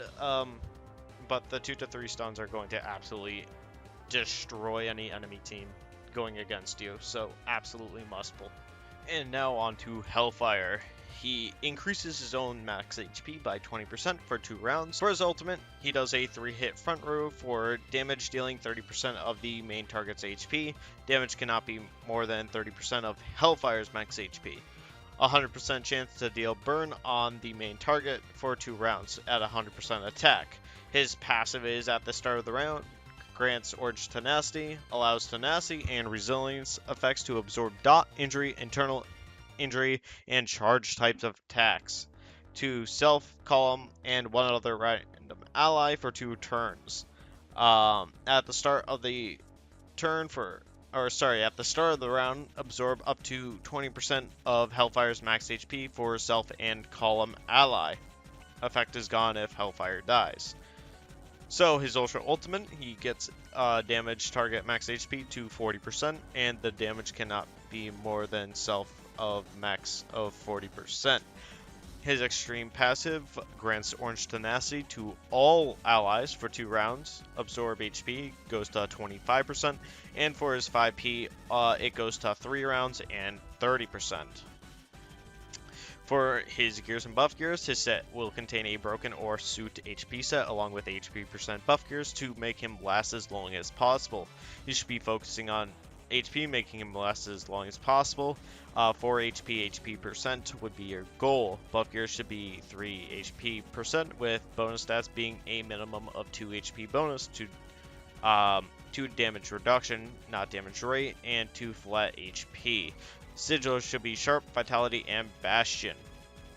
So Hellfire Flame is a very interesting character to have on your team since he makes your team super tanky and hard to kill, and if you want to get the most out of him, you're going to want to 5-star him out of the gate for the Orange Tenacity to be used across the entire team, and 5P for it to last all 3 turns. His Tenacity boost, absorbing all the damage types we discussed from earlier, dot, charge, eternal injury, etc. Well, this guy is almost a must-have on any bomb team if it wasn't for him being so close to the SSR Plus meta. This makes him extremely hard to build and use in any bomb team. However, if you do manage to get him, just 5-star him would be fine. His 5 passive requires his Keepsake, and his Keepsake really isn't worth it. It is definitely one of the lower end of the stick ones and can be regarded as an easy skip. And he, that I did not cover in this video or this review is, he's only useful in bomb meta really.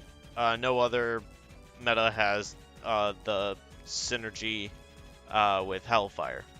Hellfire Flame for free-to-play. If you do manage to get him, I would consider him a strong B tier character. Where is he?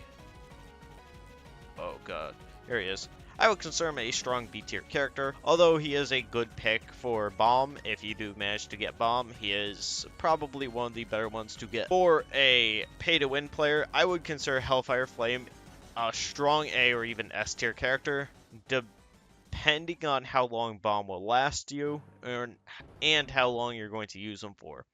So I would consider him an A tier character. He's definitely not needed all the time because he can die even if he does have Orange Tenacity, so it's not like Orange Tenacity is the end all be all of all units. So it really just makes our team super tanky. I would put him as a strong A. Now we have to talk to about his Keepsake. This is probably one of the worst keepsakes to even get. The only saving grace would be for his 5 passive. And, like, I would even consider it worse than Kings or even Metal Knights. That's how bad his actual keepsake is for the character. But his passive really makes up for it. So I would put him at a closer to a C tier, but on the lower end. You're not using him for the keepsake, you're using him for the passive. So, this is a re-recording of a re-recording, so I do apologize. Everything beyond this point has been corrupted, so please bear with me. So, let's go over Phoenix Man. He attacks all enemies in the back row, dealing 150% damage and 70% chance to inflict a burn to enemies hit by Phoenix. Burn is equal to 20% of the HP stat of Phoenix Man, And whenever Phoenix Man on his passive takes fatal damage, he will temporarily be defeated until the next round, and on his next turn, he will revive with 15% of his max HP, can be activated up to 3 times per battle, and whenever Phoenix Man deals damage, he will deal additional damage equal to 35% of his missing HP. So, his Ultra Ultimate goes to 180% attack, his burn rate goes to 100%, and his burn damage of his HP goes to 25% from 20. At 5 stars, he doubles his speed after triggering regeneration. HP recovery goes to 20%. His bonus damage goes to 40%, and his revive goes to 4 times.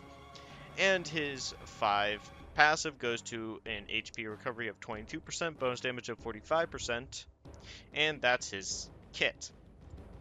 Next, we're going to go over his gears and buff gears.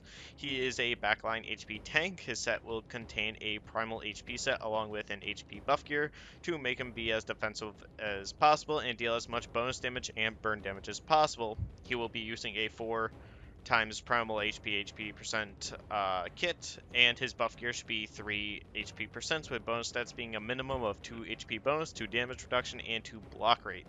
Sigil should be sharp, pain, and vitality. So, Phoenix Man overall is unfortunately extremely late in the meta, coming at the end of the Gyoro Gyoro meta, making his kit hard to build and making him less viable. His keepsake is skippable as it doesn't provide all that much of a boost to his overall survivability or much of a damage boost. Being as late as he is, it's just better to save your tickets and just wait till he comes on the heroic banner, which he did today is when I'm recording this video. However, newer players, if you do manage to grab him, he is an excellent character that would replace Zombieman if you don't have one, and he has a regeneration trait just like Zombieman. As a tier list, I would say that Phoenix Man is a C tier character for free to plays. It's not that he's bad, it's just that he comes at such a late point in the game that he's just not good enough to build. If you, however, you are a newer player and you won't be able to get an SSR until the SSR Plus, I would actually consider building him to 5 stars, which would bump him up to at least a B tier, if anything. But again, requires a lot of investment currently to be any sorts of useful. I mean, he does have the regeneration trait for like Zombieman, but that's about it. So in the pay to win tier, I would actually put him at the same point on the scale. He is a C tier character for the current meta, especially coming in so late. If he did come earlier, I'd put him at B tier, maybe even A tier. Chances are he'd be B tier though. He is a soft counter to RMG, making her ult hit the backline consistently, but it's nothing that it's not going to help her against her 5P. For his keepsake is actually pretty much garbage. It doesn't, like, for his kit, his 5P is pretty useless. Same with his burn damage and burn rate. We don't really use burn, and it's not going to be in meta for a long time. So there's no reason to really get his keepsake at all. Next up, we're going to swing the other way and look into the SSR meta and SSR SSR Plus characters, bring in very strong units into the game that are at minimum good pulls. There are no bad pulls in the SSR Plus meta, except one, which we'll get to in a bit. So, everything you need to know and more. The good news is black tickets are still used, so anything that you've saved up so far can be used on SSR Plus characters. The bad news, well, there are no getting 10 to 20 pull characters anymore, not even 90 pull characters. The minimum requirements now are 120 pulls, and the ugly of this is the black tickets can go up to 240 pulls if you are super unlucky. So it's suggested to save up all your bracelets in case of this happening, so you can buy the stones that will be included in the hero backup stick. So evolution stones. So these are the evolution stones that are type specific, meaning hero or villain, so the eagle here or the wolf character. Um, it's going to match the type that you're pulling for. So if you want SSR plus Carnage Kabuto, you're going to get Monster Stones, which are the wolf ones. And if you're pulling for like CE or CE or like Metal Bat, you're gonna get the Eagle or Hero ones. You'll need 4 of these, which are the Evolution Stones, in order to unlock 4 pictures. We'll talk about this in a second. The great thing about these stones is that you can save them and use them for future SSR units as long as they match the type.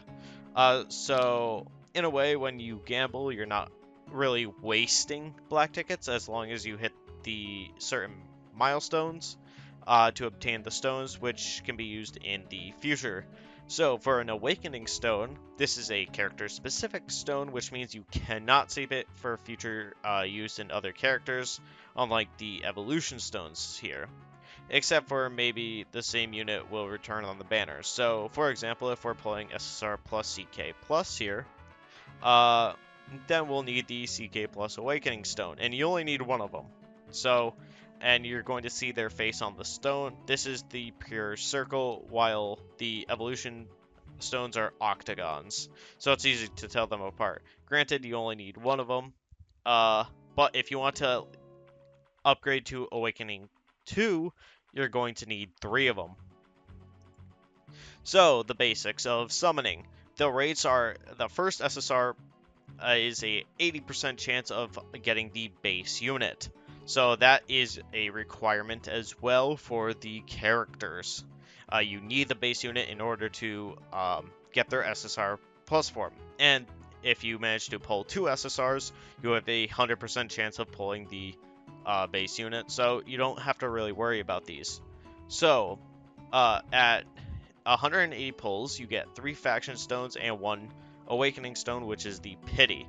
So the stone, and then there's a secondary pity system, which we consider the stone pity. At 80 pulls, you either get a faction stone or an Awakening Stone.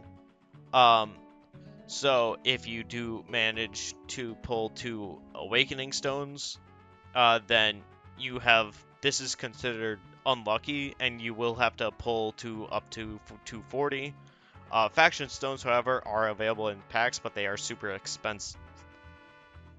Awaken 2 passives are completely skippable and are much better to get as many SSR plus Awaken 1 as possible. The only time you would go for Awaken 2 passive is for characters you really like or are very strong, and you would have to pull on both debut and rerun.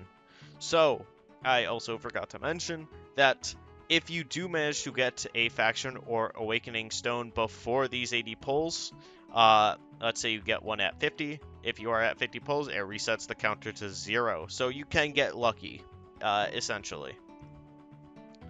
Why not to Awaken 2 passive in the beginning? It's very expensive, but if you can do it, be my guest. The minimum pulls to get the Awakening 2 can be at a minimum of 400 black tickets, up all the way up to 700, but it could go even higher if you're super unlucky. And it's very expensive, costing 3 more faction stones and 2 character stones, so good luck. Although it may seem enticing, just waiting for a rerun could potentially save you many black tickets. And this goes for Awakening 1 as well. If you don't manage to get the character or if you don't manage to get the faction stone in 180 pulls, don't worry about it, it's not that good. Is the question everyone came here for. If you want a TLDR version, the lowest is 120% black tickets, the highest is over 180. All the way up to unlimited can be 260, 340, 420, 500, etc. in counts of 80. Lowest black ticket scenario is you get 120 black tickets, you get 2 evolution stones, and 1 awakening stone. Can be from black ticket pulls or the 80 counter reward. You get the last 2 evolution stones from the event reward at 50 and 120 pulls. For an average or normal black ticket scenario, you pull 180 you pull 180 black tickets, you get 1 evolution stone, 1 awakening stone, can be from black ticket pulls or 80 counter, and you get the last 3 evolution stones and 1 awakening stone from the event reward of 3 evolution stones at 50, 120, and 180 pulls. 1 awakening stone is at 180 pulls, and you now have 1 extra awakening stone.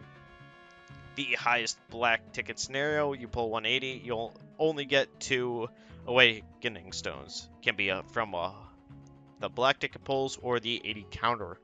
Remember, the 80 counter is a 50% chance. If you're unlucky, you can keep getting the awakening stone only. You get the last 3 evolution stones and 1 awakening stone from the event. You now have 3 evolution and 3 awakening. And now you're missing the last evolution.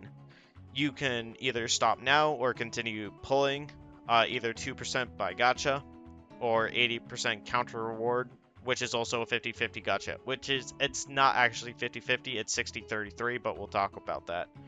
And there's no limit to how many black tickets you need to spend if you keep getting the awakening stones only. For free-to-plays, stop at 180 and just wait for rerun banner. This is not the most ideal since you don't get the SSR Plus at debut, but at least you won't waste black tickets. You could also use your HBU, but actually you can't, but we'll talk about that. So, how to awaken. So, as you see, you need the base character. You'll see this upgrade icon here. You activate the pictures here with your awakening stones, and then you click this button, which should say activate, and you get the SSR Plus, and you'll get it starting at 2 stars, so you don't have to worry about wasting your badges there. And here's a little snippet from KZX's video about how to awaken SSRs. In order to evolve your characters, it is very simple. After selecting your character, click the character icon, and from there, unlock each of the 4 pictures, which will cost 1 evolution stone each. Then, you will be able to awaken your character and gain an additional awaken passive, and it's as simple as that. Once evolving your character, you will be able to keep your base unit, as well as they are 2 separate characters that are able to share the same type of Omni Shards. However, they will not be able to share the same type of limit breaking shards, the same type of keepsakes, and they cannot be in the same team as they are completely separate units, much like the SSR and LSSR variants of units such as ATT or Sonic V2. And let's talk about talents. They are slightly different. Talent 1 no longer exists. So, thank you to Lance YouTube for this image. So your priority is to go for attack and defense and HP defense, although they're not needed. And same with the talent 3. And as you see, it is now has 3 slots or 3 sigil slots for each character, rather than just a 1, then 2, then 3. So complete all necessary stats. I suggest maybe even completing all the stats, just because.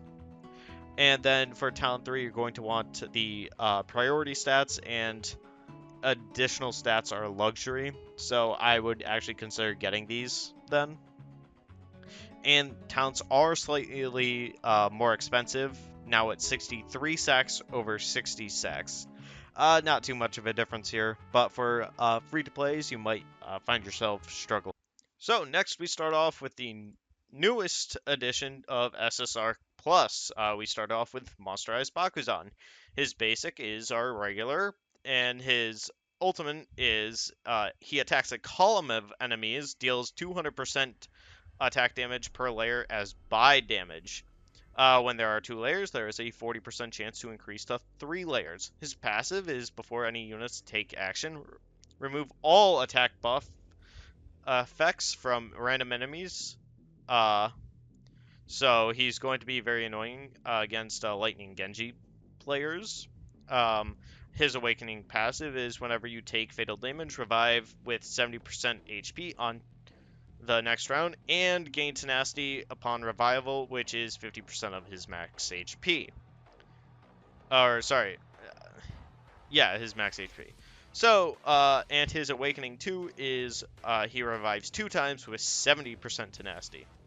I don't actually have anything for his Ultra Ultimate, Extreme Passive, or 5P Passive, but I would just say the 200% damage goes to 250.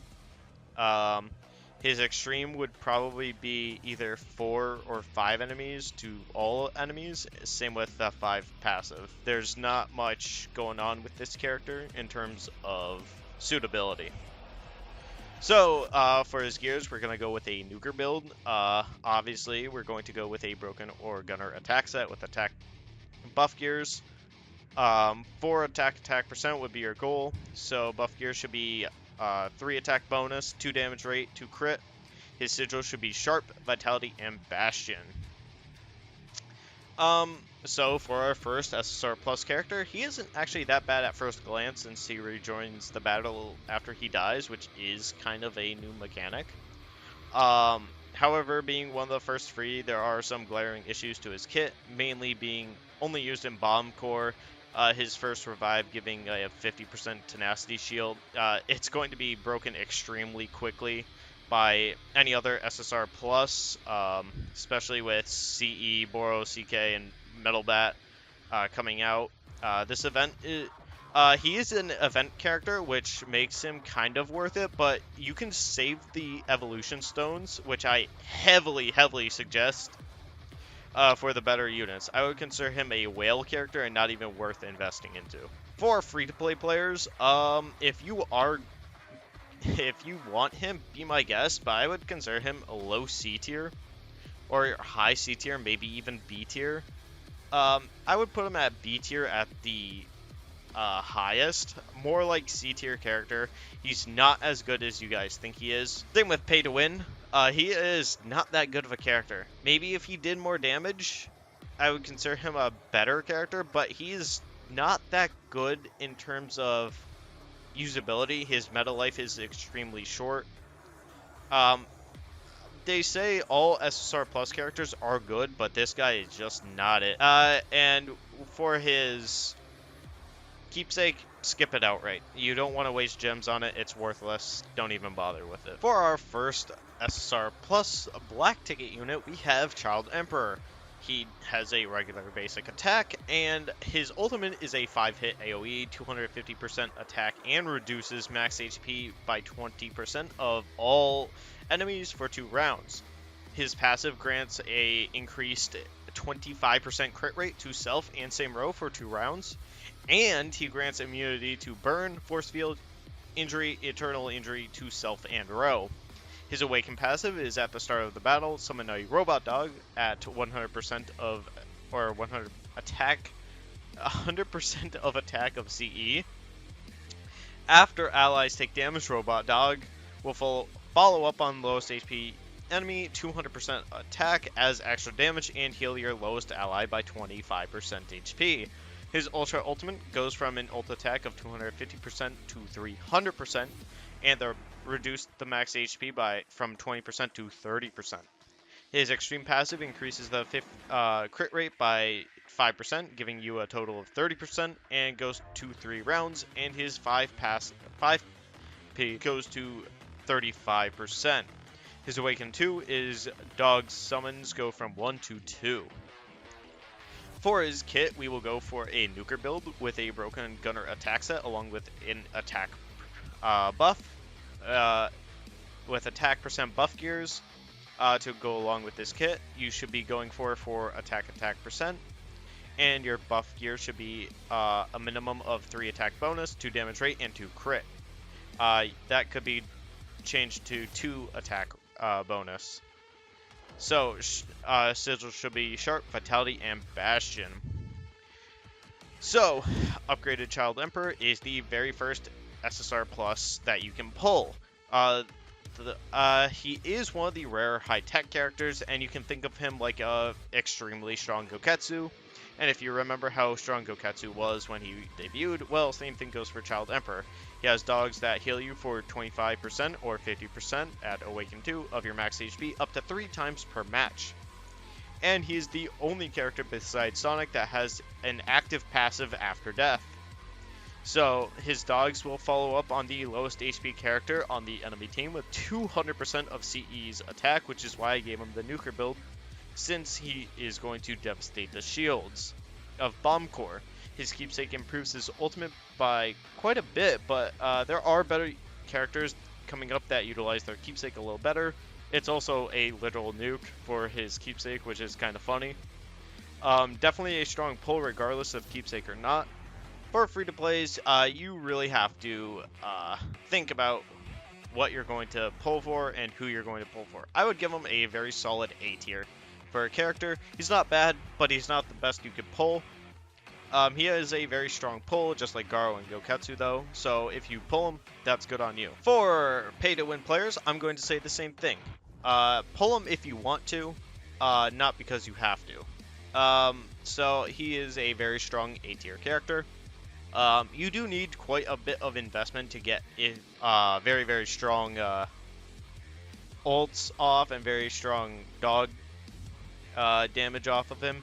And if you do awaken to him, I mean, he's only going to double his usefulness essentially, but that's up to you, and that's like upwards of 360 to 400 tickets, so be careful if you decide to pull. For his keepsake, I would give it a solid B tier, not because his keepsake is bad, but because I believe there are other characters that utilize the keepsake a little better. Especially with some of the upcoming SSR pluses that you want to look at. Now onto Awaken Boros. He has a regular basic attack, but his ultimate attacks a column of enemies with 5 consecutive strikes for 1300% attack, and the damage splits among targets. If enemy unyielding is triggered, ignores unyielding 1 time. His passive is the same as his SSR version, so we won't cover it.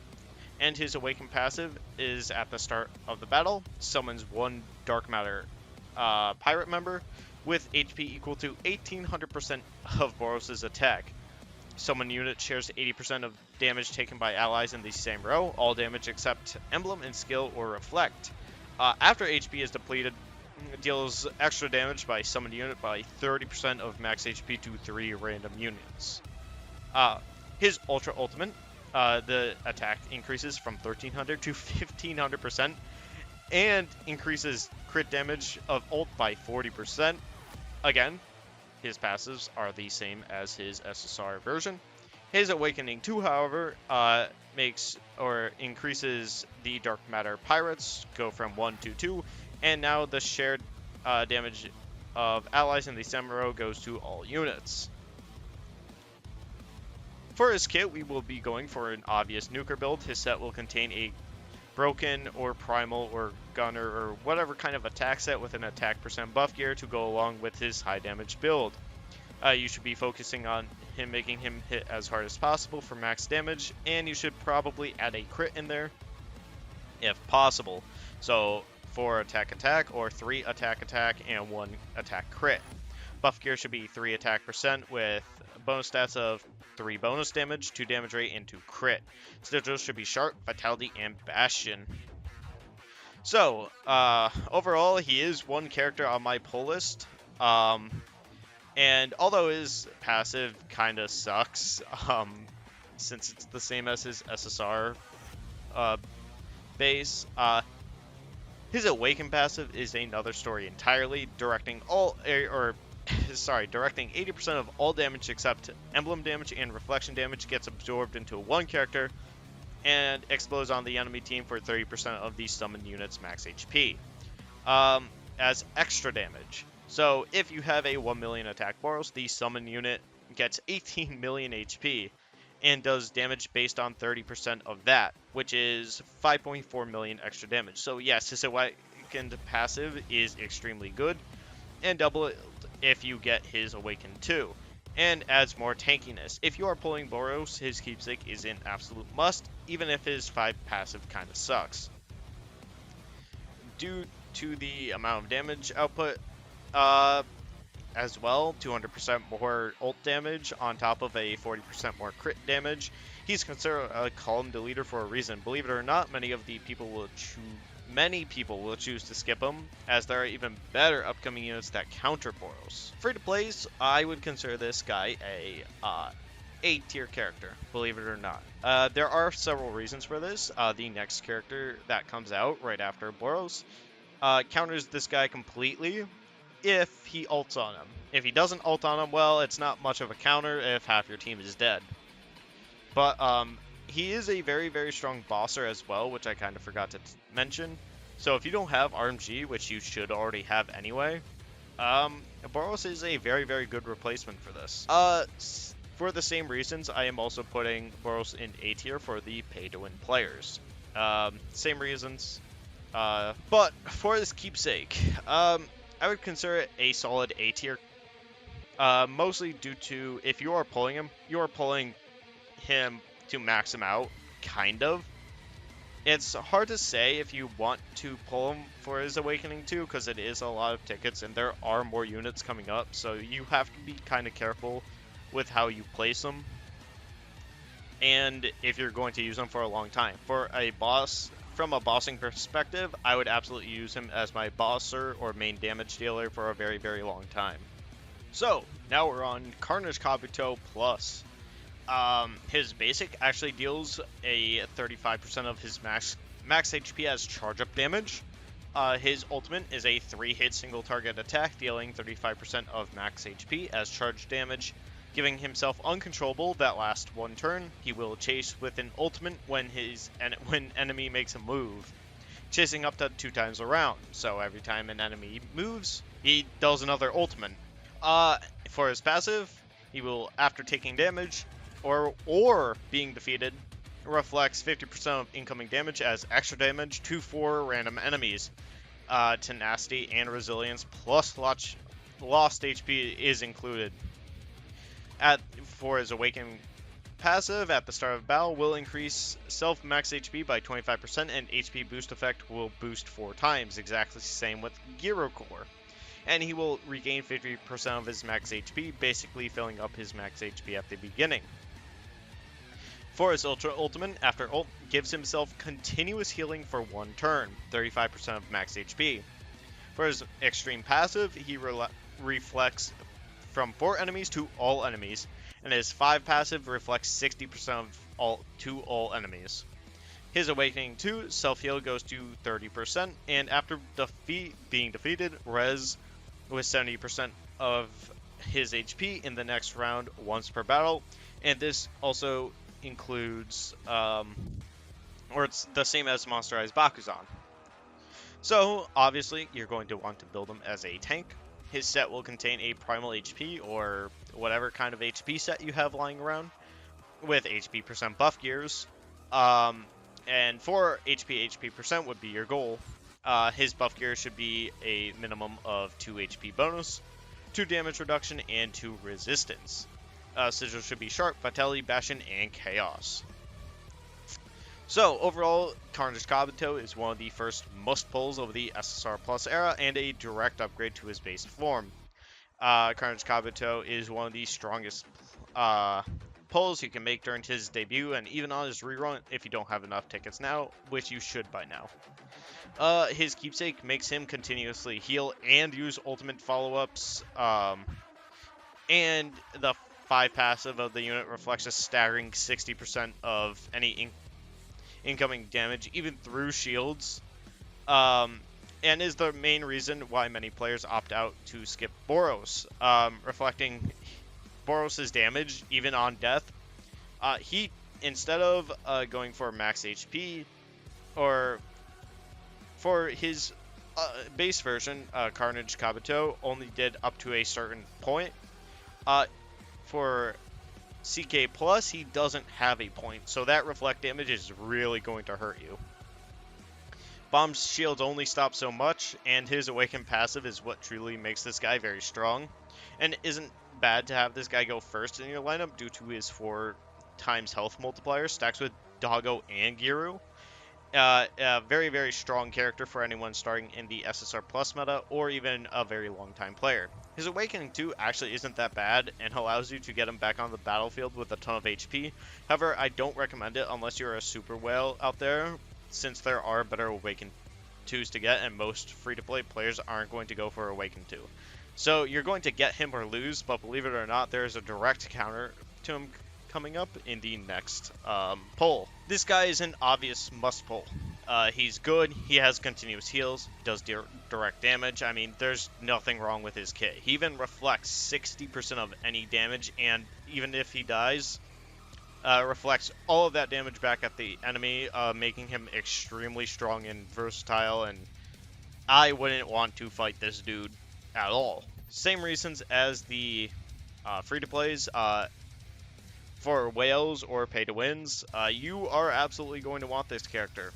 If you skip him, you are going to suffer worse than if you're not suffering now. There's no reason not to get him. Again, that 60% reflect damage is really, really going to hurt you in the long. And for his keepsake, his kit just makes it amazing to use his keepsake. I mean, continuous healing. He reses if he needs to, well, at Awaken 2, but, I mean, it's mostly the healing, and if you have, like, a 10 million HP Carnage Kabuto, I wish anyone with a very, very strong Boros does not hit this guy, because you will die. For our next character, we now have Unparalleled Metal Bat. His basic is a regular basic, and for an ultimate, he deals 3 hits, 120% direct damage, and 380% charge damage to this selected target, and perform 2 times chasing with the same effect. The chasing unit will be any lowest HP unit from the enemies, but if one enemy is left on the stage, he will chase that only unit. So he is immune to stun for Ro, but not himself, and immune to extra damage after round 2 for himself only. His Awaken passive is when Metal Bat dies, he will revive, like Zombieman, up to 3 times per match. However, he can revive even when other allies are dead. And once he revives, he will gain 40% max HP and perform ultimate follow-up to the lowest HP enemy. His Ultra Ultimate goes from a direct damage from 120% to 150%. His charge damage goes to 420% from 380. But his chasing goes to 3 times, and he, for an additional effect, he every follow-up heals 12% of his max HP. For his extreme passive, he is immune to stun for Ro and himself, and immune to extra damage after round 1 for himself only. At 5 passive, he is immune to stun for Ro and himself, immune to extra damage from the start for himself only. His Awakening 2 revives to 4 times, his revive heal goes to 70%, and perform ult to 1 enemy goes to 3 enemies. So, for his set, we will be going for a nuker build. His set will contain a broken gunner attack set with attack buff gears.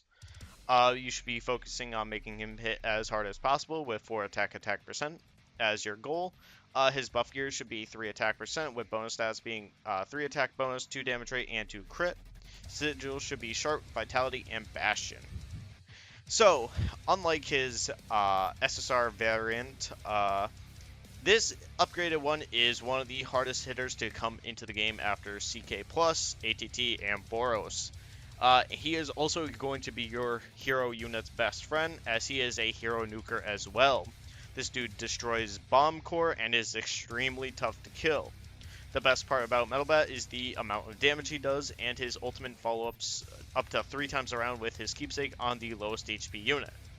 Not only that, but he also does charge damage, basically going through bomb shield like butter, and I recommend a nuker build for Metal Bat due to his Awaken passive, because it allows him to get up even after your entire team is dead. Basically a much better Zombieman. So you have to kill him 3 or 4 times, depending on his Awakening, in order to kill him. Oh yeah, and he has stun immunity at 5 stars against the stun meta, and healing on follow-ups like CK+. And on top of that, he doesn't take any extra damage or reflect damage from CK+. An absolute must pull for any PvE or PvP scenario. I suggest if there are any units to Awakening 2, this is one of them, but we also have better units coming up as well. And on top of that, there is a core unit, or our next core unit, which is Gyoro Plus, that kind of actually makes him not as much of a must pull, but we'll get to that in a minute. For free-to-plays, I actually heavily suggest pulling this character. If you guys don't have any nukers, if you don't have ATT, like ATT is your main damage dealer. If you don't have her, I absolutely suggest this guy. He has stun immunity, he has charge damage, he has direct damage, and he has self-heals. There's no reason not to get this. For our pay-to-win players, same thing, except his keepsake really makes him strong. And I also want to emphasize this for free-to-plays. If you guys don't have enough keepsake if you guys don't have enough keepsake tickets, don't worry. There are better units, and he doesn't need his keepsake in order to be an absolute beast, but for pay-to-wins, you absolutely have to get this guy's keepsake. He's just overly strong, and for his keepsake, obviously it's going to be an SS tier. It just makes his kit very well-rounded, and you want that extra damage immunity from CK+, so there's no downside to getting this character at all. Next up on our vast list of SSR characters, we have King. So for his basic, he restores an ally's HP by 150% of his attack. His ultimate is our first SSR plus no energy consumed that applies fear to all enemies, seal energy for 1 round, and reduce the resilience or tenacity of the 3 highest HP enemies by 40%. And heal 2 allies with the lowest HP by 300% of their attack. So his passive increases row speed by 90% of King's speed. His awakened passive summons a drone at the start of the match. Attack and HP are 100% and 800% respectively of King's attack. Drone will absorb 90% of all damage of the damage received by King, excluding Emblem and Reflect, until it's 1 HP. Drone will follow up after allies move. On 1 random enemy, 350% attack to Kings, up to 2 times each round.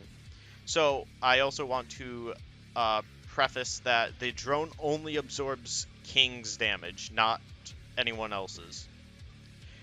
His Ultra Ultimate goes from an energy seal of 2 to 3, reduces the resilience tenacity to all enemies instead of just 3. HP reduce. The tenacity gets reduced by 50%, and heal allies goes to 4. For his extreme passive, increases his own speed by 16%, and his 5 passive increases own speed by 20% and increases row speed by 95%. His Awakening 2 is drone goes from 1 to 2. For his kit, you are going for the SR71 Blackbird build. His set will contain a Monk Flash Speed set along with attack % buff gears to get as much speed as possible. And for his follow-up burst damage from his drones for attack speed would be your goal. Buff gear should be 3 attack or 3 speed bonus with 2 attack or 2 flat attack and 2 flat attack. Sigil should be sharp and vitality. So, this is the next big unit going up against Bomb Core and is considered a speedster, but also rips apart your tenacity and shields from Bomb, making him an absolute pain in the ass to deal with. The most annoying part about King isn't his speed, but it's his drone giving him a 90% damage reduction on top of follow-up after any ally moves, dealing 350% of follow-up damage from King's attack. Awakening to King has 2 drones, but there's not much to say about King. If you're getting King, you are investing everything you have into him. Awakening 2, keepsake, speed. Speed is a whales game, and depending on if he's on the wheel or not, well, all depends on Moonton and their decisions. A fantastic pull for any whales, a skip for free to play. For King, he, he's one of the harder recommends, but if you were to get him as a free to play, you would put him in A tier just because of his annoyance for Bomb Core. He's not The only thing you would be using him in Gyoro Core for is for his speed. So, and I guess his attack drones too, but that's up to you guys. For pay to win to whale, you are absolutely going to put him in S tier. I mean, obviously he is a speedster, so you absolutely need speedsters on your team. I mean, yes, there's already Amai, Sonic, and King, but he is one of those characters you really have to invest in. And for his keepsake, it really depends on where you want to put him. If you are getting King, he is an SS. It is a must pull if you pull King. If you don't pull a King, well, obviously, you aren't getting the keepsake. His keepsake is a must to make him as fast as possible, to make him as annoying as possible, and you're probably going to Awakening to him, so that's up to you guys. And now we get to Awaken Gyoro Gyoro. His basic is a regular, and his ultimate is a requires 0 energy to activate ult, 5 hit, 120% attack to all enemies, grants allies in the same row enhanced berserk for 1 round. First hit deals crit. Berserk damage is equal to 200% of Gyoro's attack. For each enemy hit with this berserk damage, reduce 150% of own energy. For his passive, for the start of the battle, reduce all enemy heroes by 30% of attack for 1 round. Second round onwards, apply 35% injury resistance to self. It says here that injury resistance reduces charge damage, so it's not a useless buff, but in my opinion, it kind of is. His Ultra Ultimate goes from 120% attack to 150, which isn't really that much of a large jump at this point. And he grants Berserk to allies from same row to all allies. Actually, that's a very good buff, but it's kind of a debuff because it does reduce your own energy when you do get the Berserk damage. His extreme passive reduces all enemies' attack by 30% for 2 consecutive rounds and applies a 45% injury resistance to self. And for his 5P, reduce all enemies by 40% attack for 2 consecutive rounds and apply a 50% injury resistance. So if you haven't noticed, Garou doesn't have an Awakening 2, but he is a core unit, which now cores and Awakening 2 are combined almost. So his Awakening 2 actually affects his core. So each round will give 3 energy. The accompanying support character follow-up will gain 1 extra energy. Triggers once per round. So this includes people like CE's dogs if they follow up. Well, there you go. Or like King's drone following up on an enemy. You now gain 1 extra energy. So it's actually not a bad core to have, especially since we have a lot of accompanying support characters coming up. So his basic core is 3 energy a round, and his advanced core, when receiving fatal damage, gains enhanced unyielding, ignores anti-unyielding, and immune damage. After any 4 unit takes action, the effect is released, and all allies heal 100% of HP, triggers twice per battle. So means all allies have an extra 2 lives, and after 1 is triggered, so your character is going to have a shield in front of them, taking less than 1 damage, basically taking 0 damage, until 4 units take action, and then the effect is gone, and now you have 1 life left, if that makes sense. So you can kill a character in 1 round. It would just be very, very tough, and you would have to focus them very, very hard. So his level 4 is triggered 3 times per battle for each unit and heals 60% of max HP. And at level 10, you get a 2 times per battle, heals 100% of max HP, and every trigger deals 150% attack as extra damage to 3 random enemies. So you're probably going to want to go for the level 4 core here. So you are going for a nuker build. Due to how his kit is built around him. Attack percent, 3 attack bonus, 2 damage rate, 2 crit, sharp, and his sigil should be sharp, vitality, and bastion. So this is the first SSR Plus core unit, and he makes Bomb Core look like crap, mainly due to the 2 times unyielding you get, and say hello to 10-minute live clash battles. I'm not even joking. Makes your team extremely hard to kill and is super annoying to kill. His keepsake is decent, although not really needed, since the caveat of the keepsake reduces your own energy gauge by up to 150 energy points each time a unit is hit with the enhanced Berserk. 1 energy is 1,000 points, by the way, so you're looking at minus 1,200 points or 1.2 energy. His passive, on the other hand, is super annoying to deal with, as you receive a 40% attack reduction debuff for 2 consecutive rounds, so your goal would be to kill Garou as fast as possible. His Awakening 2 is now added in the core that gives 1 energy every follow-up. Okay, basically every turn equals 1 energy because there are a lot of follow-ups. It should be a supporting follow-up, but whatever. Not a terrible Awakening 2, but I suggest skipping it for better characters that are on the way. For free-to-plays, obviously, Gyoro Core is a must-pull. He is very, very useful, and is considered one of the best cores to come out for PvE. He obviously gives you 2 unyielding, he gives you a very, very long lifespan, and he's very, very annoying to deal with. Bomb Core players will not be able to kill this guy. If you've been playing with Zombieman Core, you know how hard it is to kill a Garou player. With Bomb Core, that's going to kill it off entirely, and with Gyoro Core, you might as well just drop the game, because you're not going to be able to beat a Gyoro Core player even with Bomb. Same thing goes with pay-to-win players. Same thing. Except Bomb, I mean, you could probably have a very strong Bomb Core going up against a Garou, but there's a high chance that that's not going to happen the way you intend it to. Since unyielding, as you know, is very, very annoying to deal with in the first place, you know, Gyoro Core is going to just make it even worse. For his keepsake, I would put it in probably close to B or A tier. I can't really say that it's a very good keepsake. I would put it in B tier then. A solid B tier. It's not particularly the best keepsake ever, but it's not the worst one either.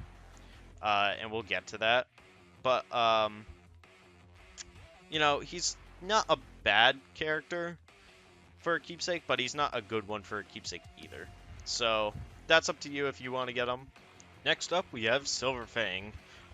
He has a combo attack on his basic, which is very interesting, and we'll get to that.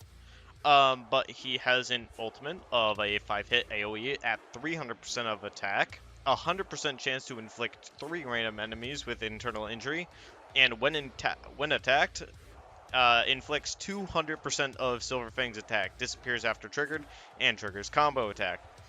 For his first round, remove enemy's sealed energy once per round, 30% chance to activate evade, reduce extra direct charged berserk damage to 1. And his awakened passive is his combo attack. Whenever Bang attacks, summons Bomb to combo attack with a similar attack. So his basic will deal 100% attack to a random enemy, and ult will be 180% as an AoE. Combo attack uses Bang's attack stat as damage. Bomb doesn't need to be in your team. So that means Bomb doesn't actually need to be pulled, but you're probably wanting to pull Bomb anyway because, you know, he is a core, so just keep that in mind. His Ultra Ultimate is an AoE attack, goes from 300 to 350%. 3 random enemies, now internal injury inflicts all enemies, and internal injury attack goes from 200 to 250%. His extreme passive goes from 2 rounds to 3, and the evade chance goes to 40%. And at 5p, he goes from 3 rounds to 4 rounds, and the evade chance goes from 40% to 50%. His Awakening 2 is an ult attack, goes from 180 to 210%, and for every enemy internally injured, reduce 250 enemy gauge's energy, or 250 points of the enemy gauge. So obviously you are going to want to run a nuclear build containing a broken Knight Gunner attack set with attack buff gears. You're going to want to make him hit as hard as possible for maximum damage. 4 attack would be your goal. You will go for a 3 attack percent bonus with 2 damage rate and 2 crit. Sigil should be Sharp, Vitality, and Bastion. So, this is our next AoE SSR Plus, and is one of the units many players are probably most, if not all players, are going to skip because of his investment needs. He isn't a bad character at all, actually, and you could consider him one of the strongest SSR on debut due to 200% of his attack being as internal injury, with the follow-up of Bomb doing 180% of Bang's attack, and on top of that, Bomb, it affects the eternal injury, so you are doing like, what is it, like 600% attack, like, right away. So if you're going to get Silverfang, you need both of his Keepsake and Awaken 2 and P5 for maximum damage output and defensive power because of his evade. If you do this, an extremely strong Silverfang will blow through most enemy teams with ease. The 350% attack power coming off his Ultra ult is no joke, along with an increased 250% internal injury. Actually, that's 600, and then Bomb does on Awaken 2 would be actually 810%. Oh boy, that is very, very strong. He does introduce a new mechanic called Evade, which allows all incoming damage to be reduced to 1 if the Evade procs. Most players, including myself, cannot afford a character like this and will be skipped for an even better upcoming character. If you do manage to get him, you probably can't build him right. So I would say he is a solid B tier character. It's not that he's bad, it's more that likely that you can't afford to make this character because all of your investment is going to go into him, like RMG, CK, Metal Bat, and a new character coming up that we'll talk about in a second. The issue with Silverfang is he does have very, very good passives, and he does have a very, very strong Ultra Ultimate. The problem being is, can you afford it with all the upcoming SSR pluses? And are you going to be able to 5 PM in time for our next 5P? Probably not, because he's very expensive to build. So I would say the same thing for Pay to Win, but I would actually consider him a solid A to S tier character. It's not that he's weak, it's more like he's very, very expensive if you want to see good results. And that's with actually most SSR Plus characters, but we'll get into that as we go down the list, because as we go through the SSR Plus meta, there are going to be better and better characters that are going to come out, and you'll see that very soon. Otherwise, Pay to Win, get him if you want. I would consider him very, very good, but you really need that Awakening too, so probably closer to an A tier. Maybe even an S tier, but probably closer to an A tier. Not bad though. For his Keepsake, if you're getting him, his Keepsake is an S tier. I mean, that internal injury is no joke, and that increased damage is also no joke. I mean, you're doing 600% attack power right off the bat, and then another 180 comes from Bomb, 210. So, I mean, it's a lot of attack power, but you have to build them right.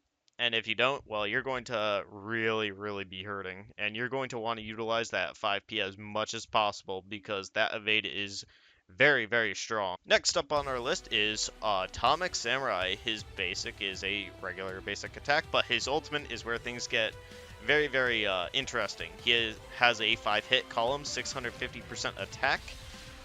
Reduces the target's triggered or existing enhanced unyielding state by 2. So this makes Gyoro he basically goes through Gyoro entirely. It's very, very interesting how he works because he is very, very strong when it comes to this, but then his passive, he grants a 60% non-crit damage free, can't coexist with agility, After any unit moves, heals himself by 10% of his own max HP. So basically, he's going to heal himself a lot. And he doesn't need his Ultra Ultimate to activate this. His Awaken passive, however, marks the main target, reducing the max target HP by 600% of Atomic's attack up to 50% of the target's max HP, and negates the target from any max HP increasing effects. After action, if Atomic kills or triggers Unyielding, or Enhanced Unyielding on the marked target, activate Chase, or Ultimate Follow-Up, on a random target enemy dealing 80% of the ult damage. So his ultimate increases the column attack to 750%, just like Boros. Increases allies' enhanced unyielding state by 1 action. Now this is important for Gyoro players. If you don't have this, you're going to be in some serious trouble against if you are using a level 1 Gyoro core. Because he's going to be very, very painful if that's going to be the case.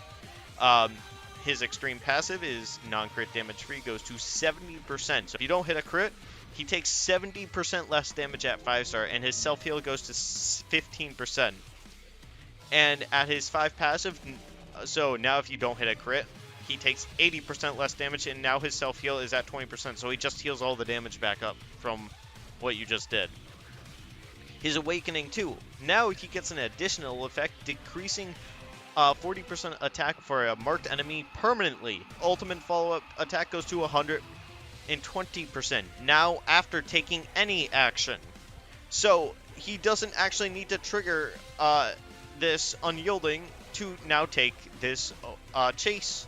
So he's just going to do it, no matter what. So, obviously, he's going to contain a broken Primal or Gunner set with attack percent buff gears, 4 attack percent, or maybe 3 attack percent and 1 attack crit would be your goal. Buff gear should be 3 attack bonus, 2 damage rate, and 2 crit.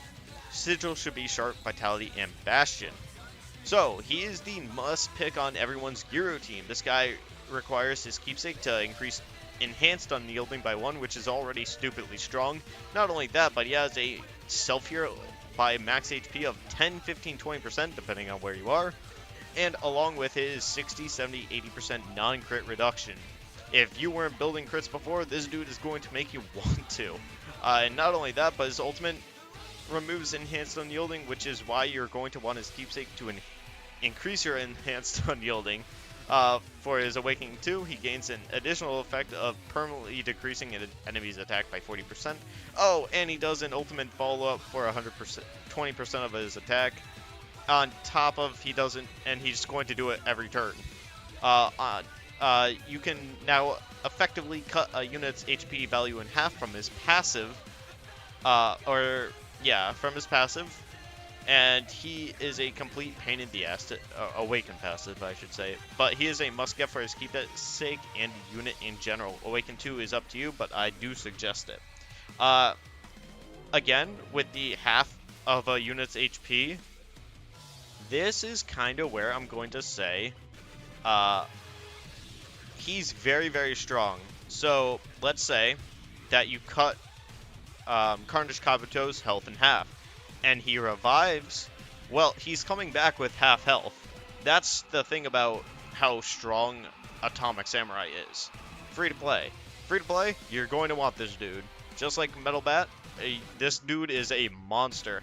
Now, you can either actually choose to not get Metal Bat if you don't want to, over Atomic Samurai, because I do think Atomic Samurai is a stronger choice, but that is completely up to you. I suggest both if you can, if you are low on black tickets. That is completely up to you. Same with keepsake tickets, because now, if you haven't noticed, I've recommended like almost 3 keepsakes in a row. For the same reasons, I'm going to put Atomic Samurai in SS tier. He is a must pull. If you do get him, you know, I would not suggest skipping him. I can tell you that right now. You're going to suffer without. And for his keepsake, his is a SS tier. There is no way you are not going to get his keepsake. If you don't get his keepsake, you are missing out on a lot of self buffs, and that 750% attack and the enhanced unyielding is just way too good to pass up. Next up on our list, we have Extreme Garou. He has a 4-hit single target attack, so a basic attack.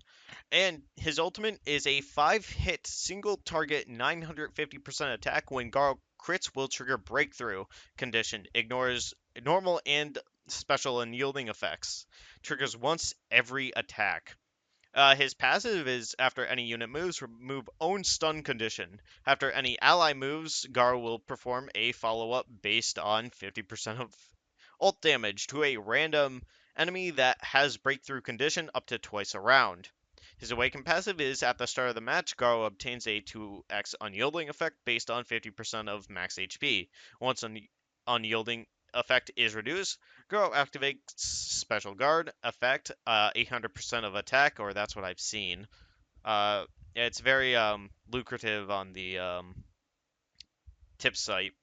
Absorbs incoming damage up to 1500% of original max HP. It removes extra HP effects. His Ultra Ultimate goes from a 950% to a 1200% single target ult. Breakthrough can trigger without crit and heals up to 50% HP once Breakthrough is triggered. His extreme passive is follow-up damage goes to 60, and his 5 passive goes to 70. So at Awaken 2, once allies under Unyielding and Special Unyielding has expired, Garou obtains 100% of his own max HP as Specialized Guard max 3 times per match. For his set, we will be going for a nuker build. His set will contain a broken primal gunner's attack set with attack percent buff gears. You will want 4 attack percent on him with his 3 attack bonus, 2 damage rate, and 2 crit rate. You're going to want sharp vitality and bastion sigils on him. So, this is the first character that introduces 2 mechanics at the same time, Breakthrough and Specialized Guard. Breakthrough allows Garou to ignore Specialized Unyielding, and Specialized Guard allows him to absorb incoming damage based on 50% of his HP, and this absorbs any incoming damage after his 2x Unyielding state will be removed. He has a very, very super high single target ultimate of 950 to 1200% damage, depending on if you get Keepsake, which is double of our current units of RMG. Has self-stun removal and follow-ups. If you're getting Garou, his Keepsake is a must for 250% more damage, and the follow-up damage of 70% at 5p. He is a decent unit again, but again requires a lot of investment for him to be considered a top tier, so you might want to skip him for better SSR characters. For the tier list, Garou would be placed at in a solid A tier. It's not that he's a bad unit, it's more along the lines of he just requires a lot of investment.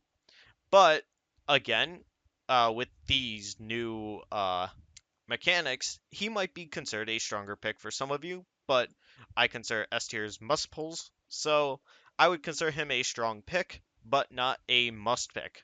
Um, you know, when it comes to his ult damage, 950% seems very, very strong, but again, you need his keepsake to function really, really well. For pay to wins, I'm actually going to put him in the same tier. It's not that he is a bad character, it's more like he isn't a good character.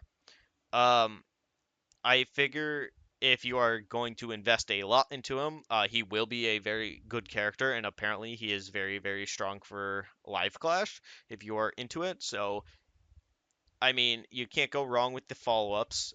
Specialized Guard, which is new, is going to give you a very high edge. Nothing goes through Specialized Guard. I kind of forgot to mention that, but Specialized Guard is very, very strong when it first comes out. You're not going to get through it with regular means. You actually do have to take out the Specialized Guard. Specialized Guard does come up a lot more as we go up the tier list because it becomes a core. So just be wary of that before you pick him. For his keepsake, I would put him in A to S tier. I would put him probably closer to A. It's not that his keepsake is bad. It's more like there are better picks. And it's like the same with Boros. Needs a lot of investment. Same with Silverfang. Needs a lot of investment but has less utility. So I would actually rate Silverfang higher on this list over Garou, but if you like Garou and you like the character, be my guest and get him. So next on the list we have Awakened Phoenix Man. His basic is a basic attack. It's not that important. His ultimate is an attack, single target attack with 2 consecutive strikes, dealing damage of 150% attack plus 40% max HP.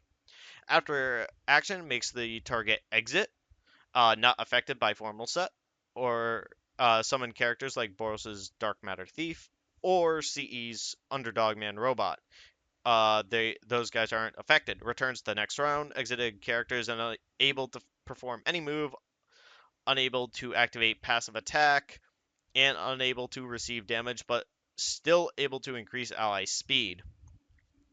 So for his passive, when the battle begins, permanently increases self max HP by 100%, recovers 50% of max HP, basically another CK, triggers Resurrection after receiving fatal damage without any unyielding effect. When ally is present, recovers 15% HP before action up to 1 time. Unable to exit for himself only. So his Awakened passive immediately let defeated allies return to battle with 100% HP 4 times per battle. Effect will be removed if Phoenix Man dies before the number of revival is used. So his Ultra Ultimate at max HP as damage goes from 40% to 50%, and his Extreme passive goes from 1 Resurrection to 2. His 5P passive goes from Revive from 15% to 25%. For his Awaken 2, Revive allies goes from 4 times to 6 times. Additional effect grants allies 30% non-crit damage free. Cannot coexist with agility. So, his kit Explained. Now this is where a lot of my slides are going to get a little more lengthy, because a lot of these characters from here on out, from this point on out, have kits that I'm going to explain, because they are it's getting a little bit much for a lot of people. So SSR plus CK does not reflect damage. Like stuff like this, if you are wondering what the kit does, what doesn't, and what does work, this is kind of the slides we're looking for. He cannot remove bosses. He cannot remove units that are dead but waiting to revive, Zombieman, Metal Bat, stuff like that. If there's only 1 unit left, he cannot remove that unit from the battle. So you're obviously going to want to go for a tank build, primal HP set, not a knight HP set. You should be making him 4 HP percent would be your goal. 3 HP bonus stats with 2 HP bonus. 2 HP bonus stats, 2 times damage reduction, and 2 times resistance.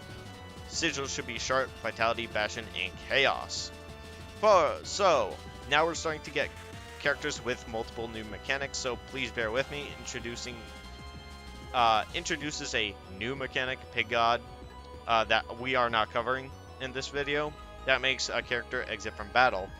And the character doesn't take any damage but can still speed up units. As an HP damage dealer, has very good damage modifier on him, on par with CK+, but unlike his counterpart, only does it to 1 unit. Introduces the Revive mechanic as a main mechanic, which allows them to come back to the battle with full HP, up to 4 or 6, depending on your awakening, per round. The only downside to this is that they don't get core advanced effects, i.e. shields and undying, so that they're most likely going to be back for extra damage if you can make them last that long. One of the stronger characters if you want to invest into them, and can be paired with Melz. On to the free-to-play section of the video, or free-to-play character. I would consider him a strong, probably A tier if you could get him not on the Awakening wheel. And this is going to be the same with King. If he wasn't on the Awakening wheel, he would be a pretty decent pull, actually. If you can get him out of the Awakening wheel, then you might want to get him, but again, that is completely up to you and your build. personally, I don't. If you can get them, get them. But there are better characters coming out, so please keep that in mind. So for pay-to-win players, I would actually give him a strong S tier because of his revive mechanic. Without this mechanic, he's kind of a meh unit.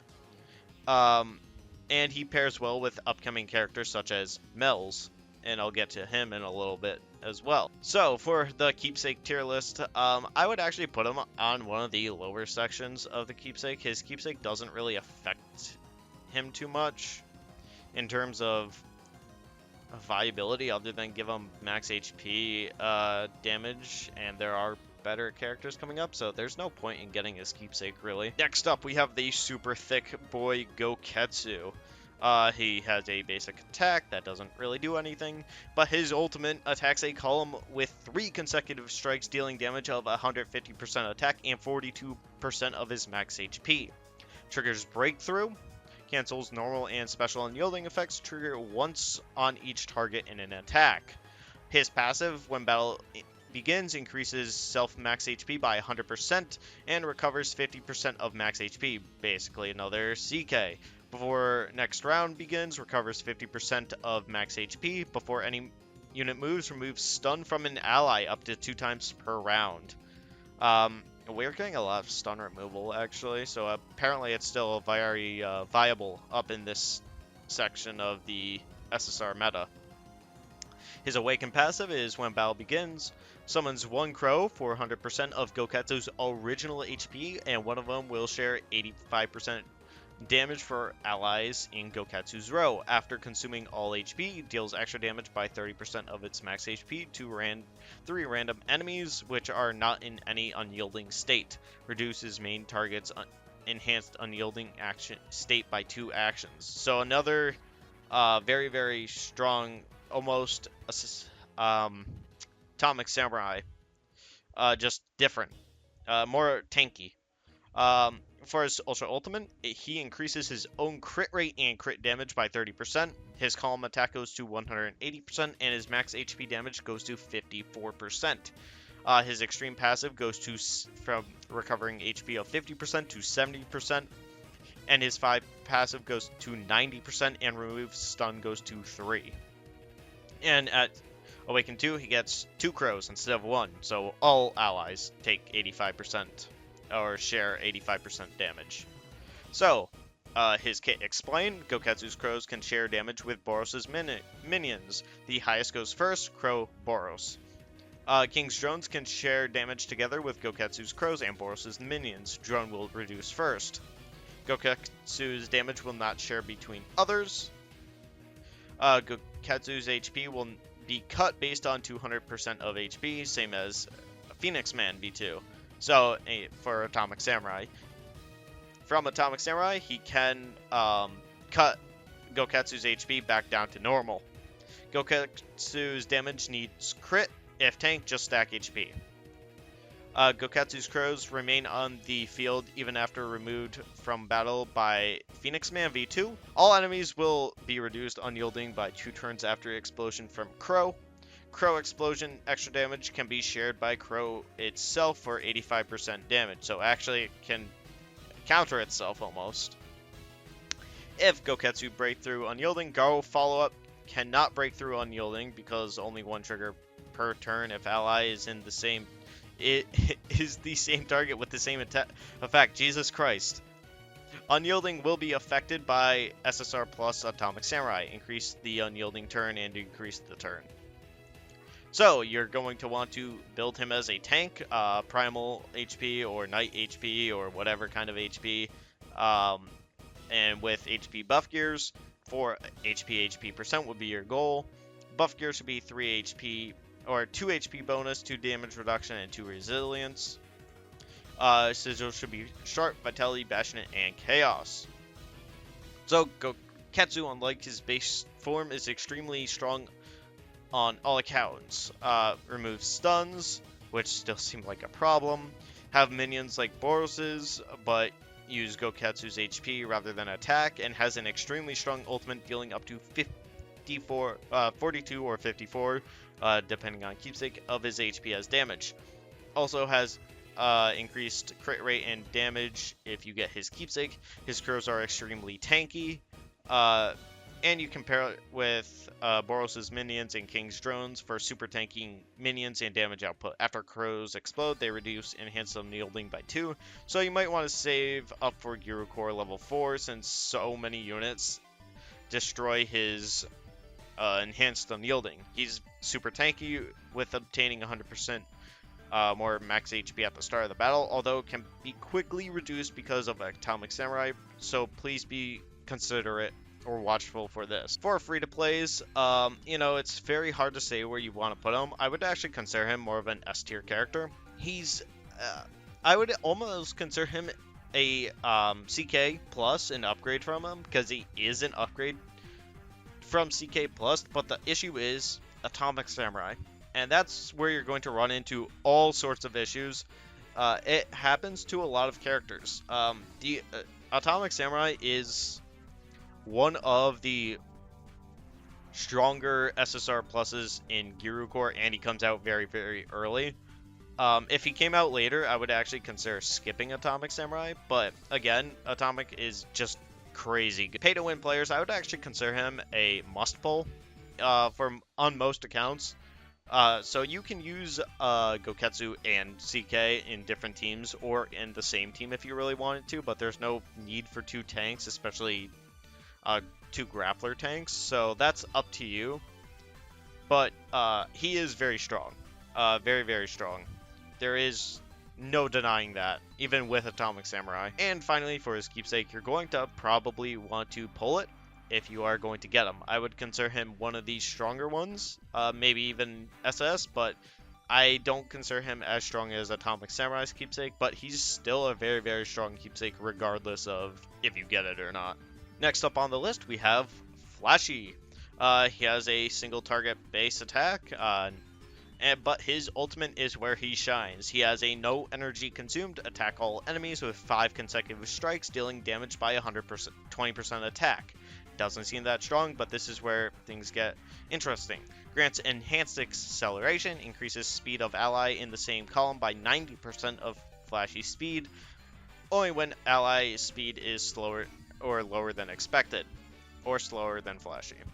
Lasts for 1 round, removes 1 energy once per round after removing successfully, unable to inflict fear on the enemy again in the same round.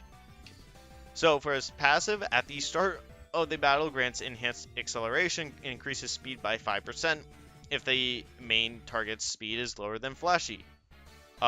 Deals 300% attack as extra damage. After any character acts, remove enemy's basic acceleration. So this is our first acceleration remover. His awakened passive is Flashy has a 70% chance, and ally in the same column has a 50% chance to trigger evade. Reduce direct extra charge berserk damage to 1 damage.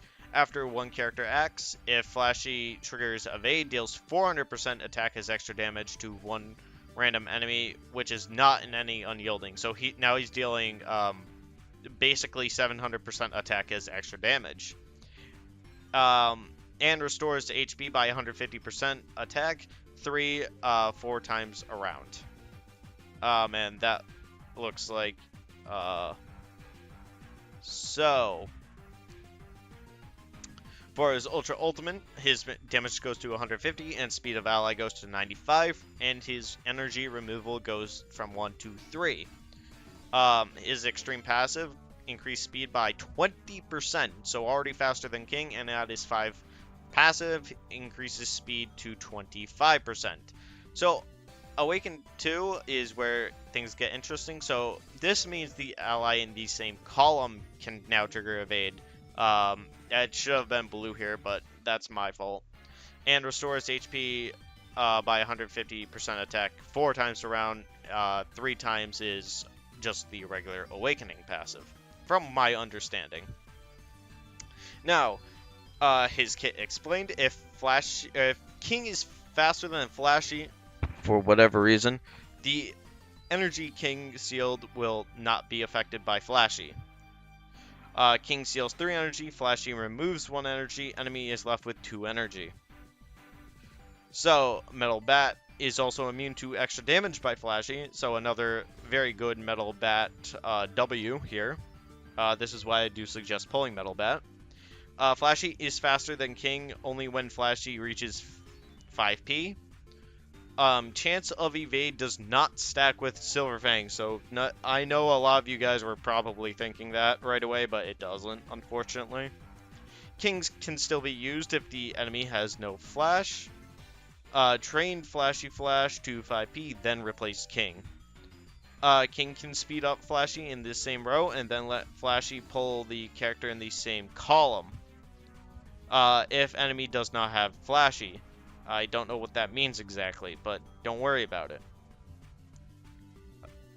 The character accelerated by Flashy Flash Plus can also deal 300% of the character's own attack as extra damage. Actually, that's very, very scary if you have a strong Garou or a strong Atomic Samurai.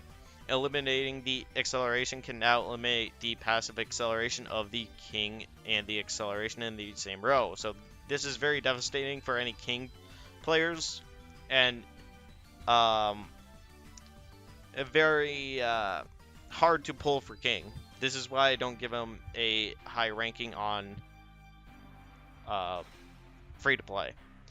Flashy Flash is okay for PvP or PvE stages, but requires support for PvE bossing. So for his build, you're going to go for the SR71 Blackbird build, which is the Monk Flash speed set along with the attack buff gears to get as much speed and attack damage as possible. You are going to be focusing on attack for follow-up burst damage. For the extra damage for attack speed would be your goal. You're going for 3 speed bonus, 2 damage rate, 2 crit, and sigil should be sharp and vitality. So, again, speed is a whale's game, and Flashy is here to play. Reduce your speed while increasing his own, add fear to his kit, add a 70% chance to evade to himself, and 50% chance to evade for a character in the same column as him for Awakening 2. Extremely annoying and a strong character, and a much better kit than King. Although, this is our 3rd speedster on the Gyoro side, Amai, King, and now Flashy. If you have a slower Flashy, expect a lot of pain to be coming in, as his extra 300% damage is painful, and if Flashy does evade, you expect characters in a non-unyielding state to die very soon, since he specifically will target those characters doing 400% more attack as extra damage, and then healing teammates based on his own attack. Not a fun character to face, but when you get him, but only get him if you're willing to PvP against him, or PvP in general. Keepsake is absolutely required. Only get Awakening 2 if you really want him to last a long time in the speed game. Speed is a whale's game. He's going to be considered A tier. I would actually almost consider him an S tier, because now we don't have a speedster like Sonic, but it's a very tough decision to put him in between A or S tier. I would put him in A tier, since you do need his Awakening 2 for him to be extremely, extremely useful for the long run. Like, all the way up to Alloy, I'm talking. So, up to UR, which we will not discuss in this video. But he's going to be very, very strong regardless, no matter if you get him or not. For pay-to-win players, obviously, SS tier. If this is the one speedster I think everyone should get, this is not like your King. This guy just makes every fight a living hell because of his evade stat, and if you have a Silverfang in there somewhere, it's going to hurt really, really bad when you do eventually get hit. For his Keepsake, if you do get his Keepsake, it is absolutely required. I wouldn't consider it an SS, but I would consider it a must get for any players getting Flashy. Maybe. It depends, but if you are using Flashy, get his Keepsake is absolutely needed to make him, just like how his regular base form is also a must get. Very, very good Keepsake. There's not, especially if you want to play the speed game. So, Gyoro Gyoro, his basic heals an ally for 150% of his attack. His ultimate deals 5 consecutive attacks to all targets, dealing damage based on 160% of attack. Has a 100% chance to inflict silence on the main target and one random enemy for 1 round. Silence means they are unable to perform ultimate, but ultimate follow-up will not be affected. So, CK plus, Metal Bat plus, yet again, Atomic Samurai plus, and I might be missing one here, but I can't think of it off the top of my head. So, his passive is after any character's action, if a support dies, launches ultimate follow-up. 80% damage and effect. Permanently grants 60% non-crit damage free, effective for all types of damage, cannot coexist with agility. His awakened passive is when battle begins, summons 1 candle monster for itself and ally in the same column separately, unable to summon if ally has more support characters than Gyoro Gyoro. Candle monster will inherit 100% basic attack of Gyoro Gyoro, and after any character's action, every candle monster has a 50% chance to launch follow-up against any enemy that isn't in an unyielding state, dealing damage by 150% attack after candle monster moves 4 times or self-detonation. When Gyoro Gyoro is defeated, deals 200% attack to 3 random enemies. So his Ultra Ultimate increases his attack damage to 250%, so now we're getting back to very, very strong ults, and inflicts silence from 1 random enemy to 2. Now half your team can't use their ultimates. His extreme passive, his ultimate follow-up goes to 100% of his attack, and non-crit damage free goes to 65%, and his 5 passive goes to 120%, and non-crit damage goes to 70%, and his Awakening 2 goes to 2 candles.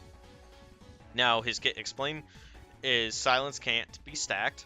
Faster character is unable to perform ultimate in the next round, so very, very strong. Formal Set also works for Silence. Gyro's ultimate follow-up only triggers once per round, and only if the support character dies. CE Dog does not die, so it's not counted. Ultimate follow-up can also inflict silence.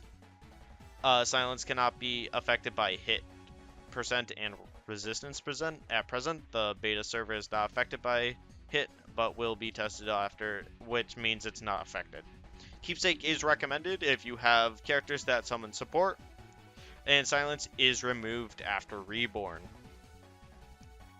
So this is one where I would say you are going to go after a SR71 Blackbird build, but not or you could do a Monk Flash speed set, but you could also do a formal set here. With 4 attack percent buff gears, you are going for the 4 attack speeds. You are going for 3 speed bonus, 2 damage rate, and 2 crits. That could be changed for anything, really. And the reason why I mention, or why I want him to go first, is because you want him to inflict as much silence as fast as possible. Sigil should be sharp and vitality. Overall, a super annoying character to go against, but his Awakening passive is quite bad. I assume it was to balance him out a little bit. His candle monsters don't really do anything impressive and just inherit his attack power, which many other units already do, and explode based on 200% of attack, which isn't anything special. And other units already cover this. His ultimate and ultra animation, ultimate, however, are another story, introducing the new mechanic Silence. Silence prevents enemies from using their ultimate attacks. However, he attacks all characters and it is random, but if you get his Keepsake, it makes it 2 extra characters. His, however, does not stop ultimate follow-ups like Atomic Samurai or Metal Bat, so Garou doesn't really affect Atomic Samurai all that much. Has excellent crit resistance at 60, 65, and 70% respectively, and launches ultimate follow-ups if a support character dies. For free-to-plays, I actually don't recommend Gyoro Gyoro all that much, because although he's not a bad character, he's just not that good for, I mean, I guess you could use him in some PvE aspects, but not many.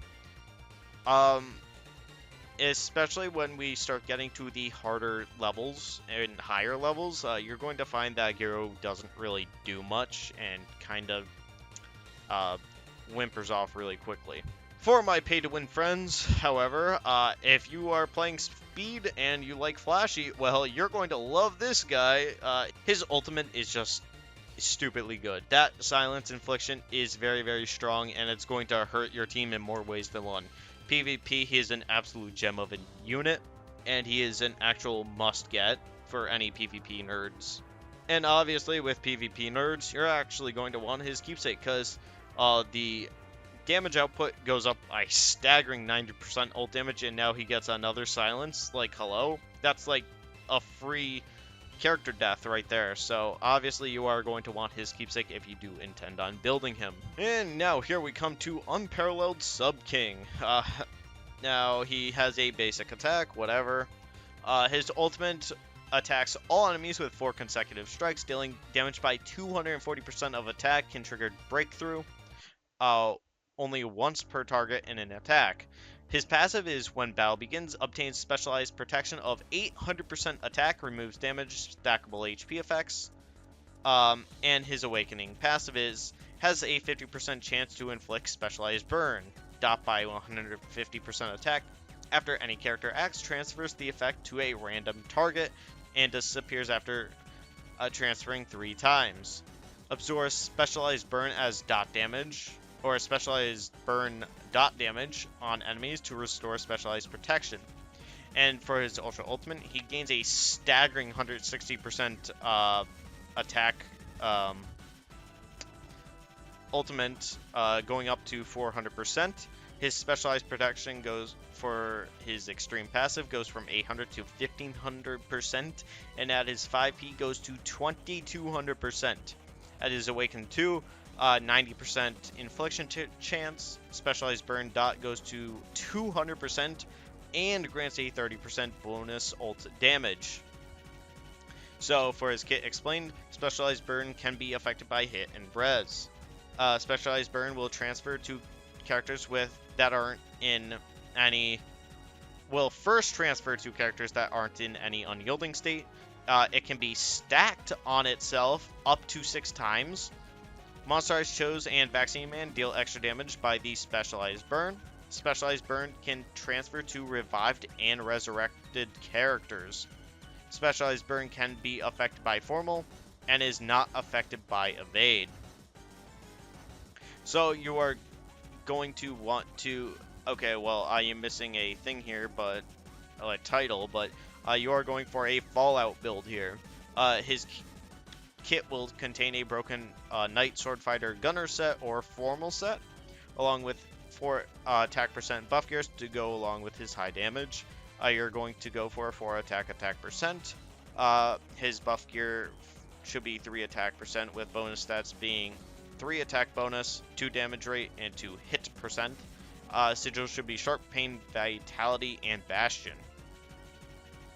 So, overall, if you are using this dude, you really have to go all out on him. His Awakening 2 increases your infliction chance of Specialized Burn to 90% instead of 50%, and your Specialized Protection goes all the way up to 800, 1500, 2200% of your attack respectfully, which is ludicrous. You also get 30% more ult damage and an increase of 50% dot damage. If you're fighting another Sub-King, you can absorb the burn damage, just like if you were fighting another Awakened Tatsumaki. There is no reason not to get it. For his keepsake, obviously to get 5p, you need his keepsake, and his keepsake is ridiculously strong. However, remember a few slides ago, we were talking about how strong it was to go from 300 to 350% on Silverfang. This guy takes it a step up and goes further goes from 240% to 400%. This guy would be a must-pull if he's not on the wheel. Now, I am going to treat all characters like they aren't on the wheel for my free-to-play friends. I would recommend this character if there wasn't a must-pull coming up on him. Coming up very soon, in fact. I consider him a must-pull if he wasn't on the wheel. So, for you guys that are wondering why I'm putting him this high is because of his ult damage and attack. He is extremely strong if you build him correctly. And he stacks well with upcoming characters and works really, really well against specialized protection. The only reason why you wouldn't want him is if he's on the wheel, which I think a lot of people uh, will probably understand. So if you are getting him though, you are absolutely going to want his keepsake. It is extremely strong. I mean, there's no reason why you wouldn't get it, but you also have to have a lot of investment into him. That being said, however, there is another very, very strong character that I will recommend to all players. The big boy, Extreme Deep Sea King. If you've been playing for the last several months, you'll know about this guy. He is all over the place on C and China servers. You know, I mean, he deals, for his basic, deals 100% of check. For his basic, he deals 100% attack to a single target, 50% chance to inflict specialized corrode, dot by 100% of his attack. After any character acts, transfers the effect to a random target, disappears after transferring one time. So he's just like Sub King, but now he has a basic specialized corrode.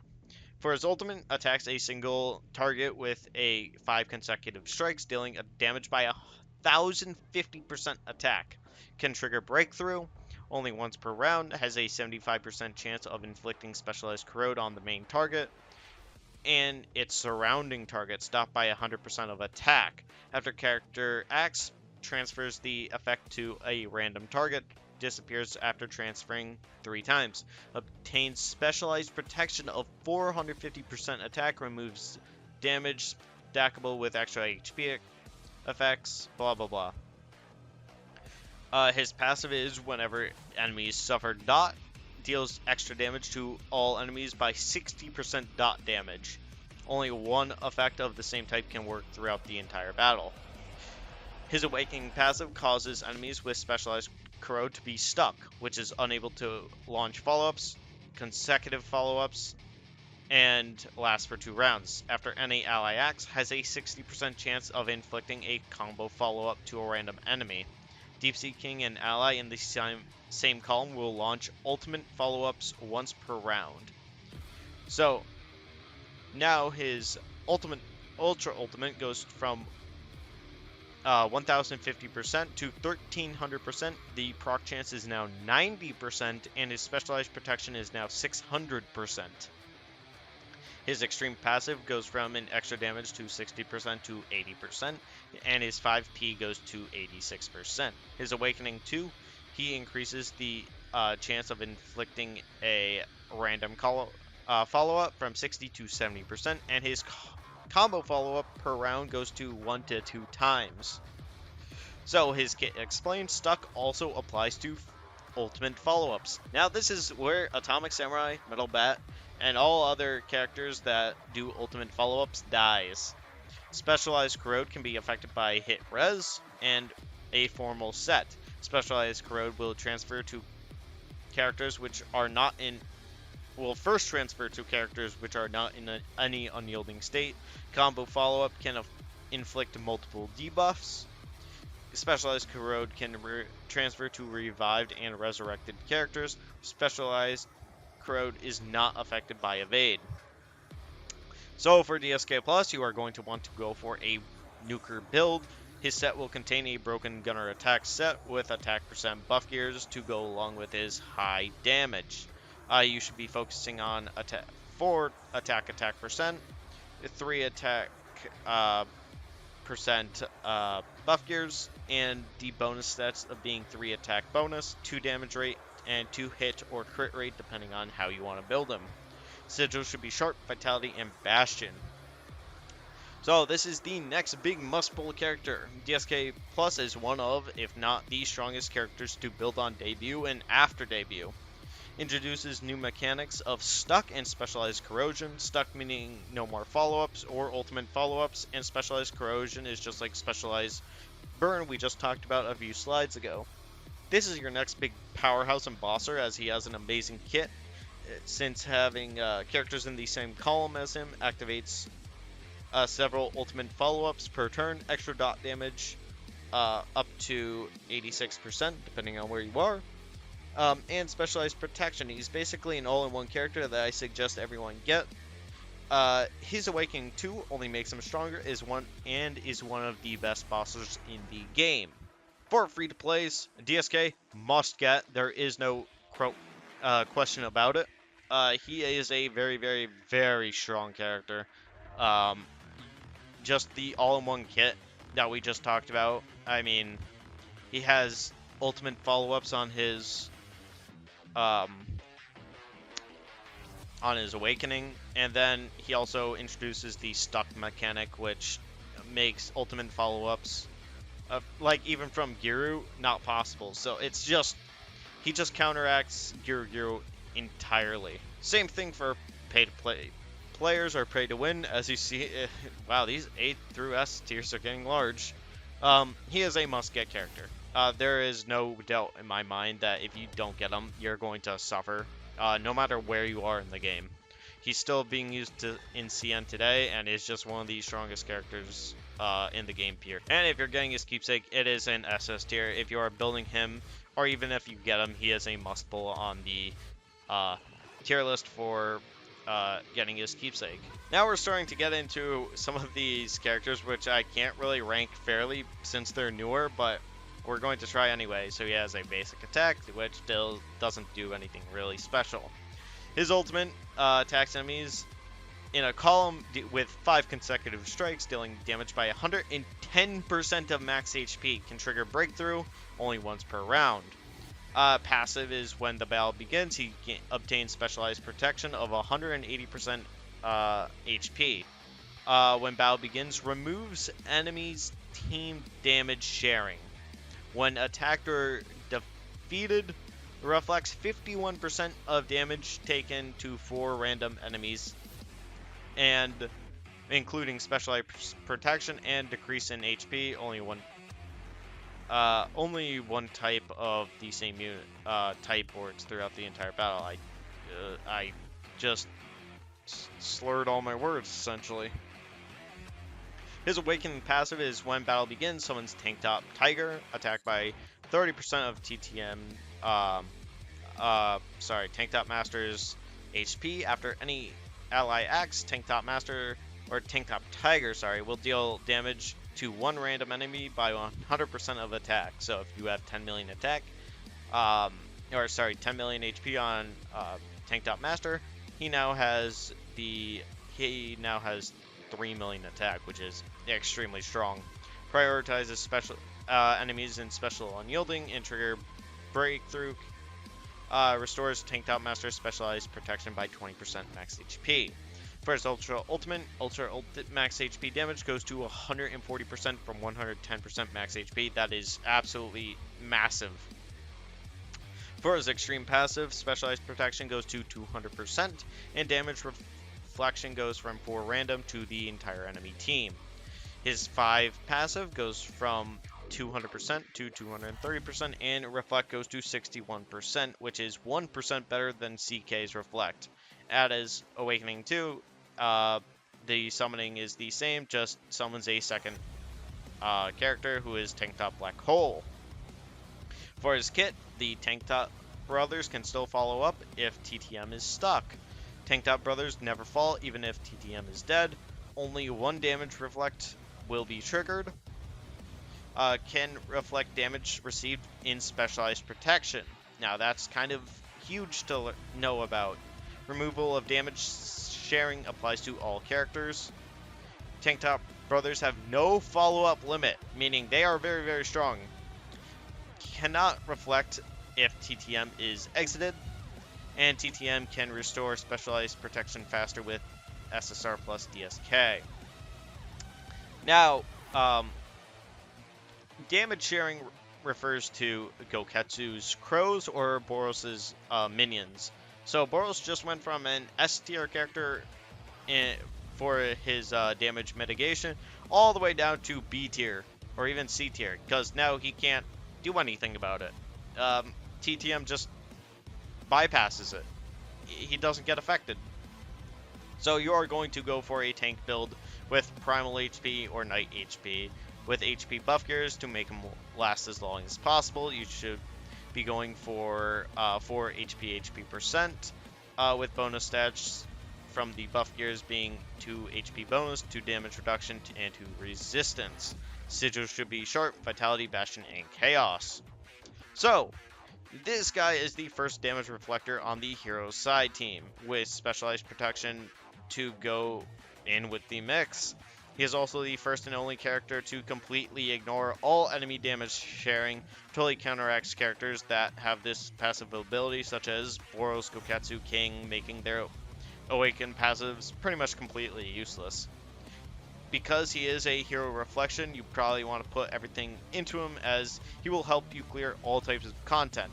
Has breakthrough, specialized protection, and a super strong ult, dealing up to 110 or 140% of his max HP as damage. Compare that to Gouketsu's ult, and although he doesn't get attack damage, the 3 times multiplier makes up for that like 100%. You guys are gonna be suffering.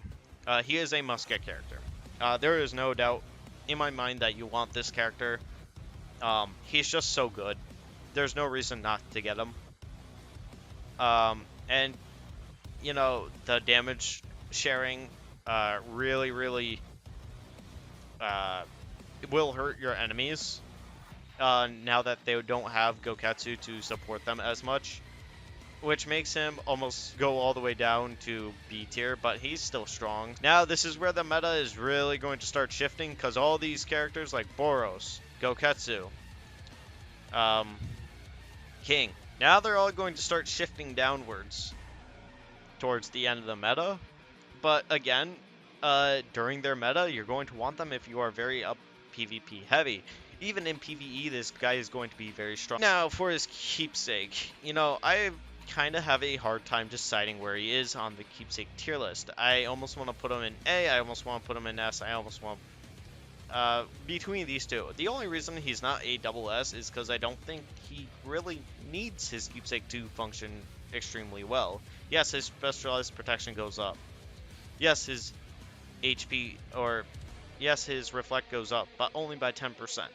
Is 10% gonna kill you? I don't really know, so I'll put him in A tier. Actually, I'll put him in S tier for now, but it's definitely not needed if you want to use him. So next up on our list is upgraded Drive Knight. He is one of the rare high-tech heroes, and his basic is regular. His ultimate, however, attacks enemies in a column with 2 consecutive strikes, dealing damage by 300% of his attack. Lower the entire enemy's team damage rate by 30%, affects direct damage, and does not affect charge, dot, or extra damage. After any character acts, trigger breakthrough to 2 enemies in specialized unyielding, and deals extra damage by 200% attack. When the battle begins, grants a 60% chance of evade, reduces direct extra charge berserk damage to 1 damage, and lasts for 2 turns. His ultra ultimate goes to 450% from 300%, and the lower damage rate from 30% to 50%. His extreme passive is trigger breakthrough to 3 enemies instead of 2, and chance of evade goes to 65%. His 5 passive deals extra damage to 300% now, and chance of evade goes to 70. Now, he is a core unit, a must pull. Yay, everyone loves these. This is the character I was talking about that obtains specialized protection of 600% of original max HP, removes damage, stackable, blah blah blah blah. For his Awakening 2, gains 1 energy once per round if any ally triggers crit. And for his Awaken 3, grants 1 energy twice per round if any ally triggers crit. Actually, not that good. Unless you're going for Awakening 3, this dude is not all that good for his Awakening 2. So you can actually build him as a tank or nuke, depending on how you want to play him. You should focus on HP for tank, and nuke attack. You guys know the drill by now. Just, you know, He is another must-pull character due to his core, bringing in the meta of specialized protection and one of the rare high-tech characters as well. Nothing about his kit really screams fantastic other than the evasion and lower damage rate. His kit is okay at best, like most cores, but again, you will see his Awakening 2 and 3 give energy based on your team crits or not. But at Awakening 3, is it really worth the amount of black tickets? No. Probably not. Still, a must-pull character regardless of kit. Perhaps I am underselling him here, but he's not super strong alone. Obviously, because he is a core, I don't consider him. His kit isn't very good, okay? But his core is absolutely a same here. I'm not going to say anything. I mean, you could if you wanted to go to Awakening 2 or 3, but it's not worth the ticket. And I actually think his keepsake is one of the lower ones, even lower than Gyoro, even almost as low as Phoenix Man. I feel like I am underselling him a little bit here, but I don't see it being that strong on paper. He does have a nice passive, but that's about it for him, and I don't think many people are going to use him for his passive abilities. I might be wrong, though. I'm not entirely sure. Still, you're going to want him as an SSR plus character. So, on our list next is Awakened Melzagard. So he has a basic attack, whatever. And his ultimate attacks all enemies with 4 consecutive strikes, dealing damage by 48% of max HP, revives one ally with 100% HP after performing ultimate up to 4 times per battle.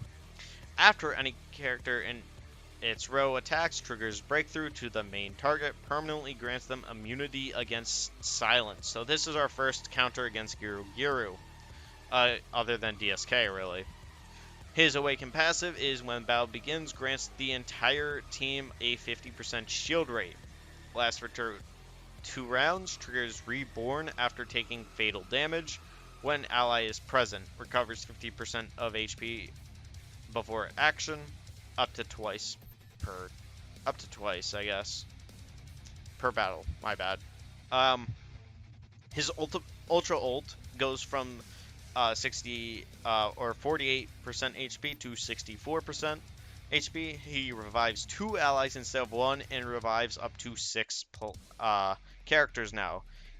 For his 5-star, he gains additional immunity against stun, which I guess is still a problem up here. I don't know why. And at his 5 passive, after any character in its row goes to around Melzagard, now gets immunity against silence. And for his Awakening 2, shield rate goes to 70%, and he recovers HP before action 3 times.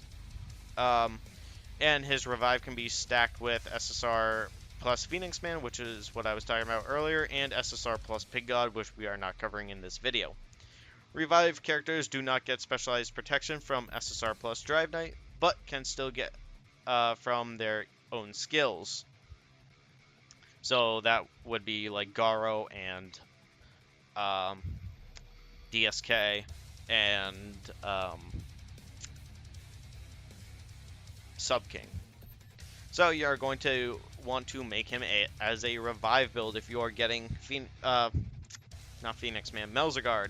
His set will contain a Knight HP set along with HP % buff gears to make him last as long as possible. You're going to focus on his HP % set. Buff gear should be 3 HP %, with bonus stats being a minimum of 2 HP bonus, 2 damage reduction, and 2 res. Sigil should be Sharp, Vitality, Bastion, and Chaos. So the only other character that synergizes well with Phoenix Man and Pig God, Melz Plus. He revives 4 or 6 times, depending on your keepsake per battle, just like Phoenix Man. Well, Phoenix Man is Awakening, but we'll talk about that another time. Making both of them in the same team a nightmare to go up against. And on top of that, deals HP % as damage up to 48 or 64 with keepsake damage. He does grant additional stun support at 5 stars, but who's using Gale at this high anyway? So kind of wasted passive, but immunity against silence is insanely good, so take that into consideration. Awakening 2 isn't much to holler about, and kind of decent, but there are better Awakening 2s to get. For free-to-plays, I would actually consider him a whale unit, and not worth investing much into. You kind of need both of these guys to pair well with, to work with one another if you want them, but again, not a super fantastic character to go for if you are free to play. For your pay to win, I would actually put him in S tier.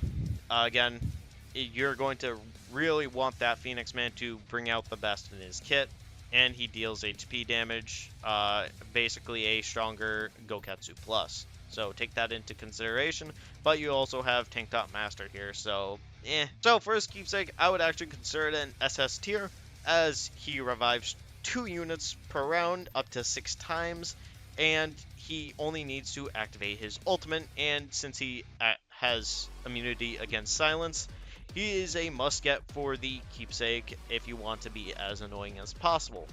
That's if you are building him. If not, don't worry about it.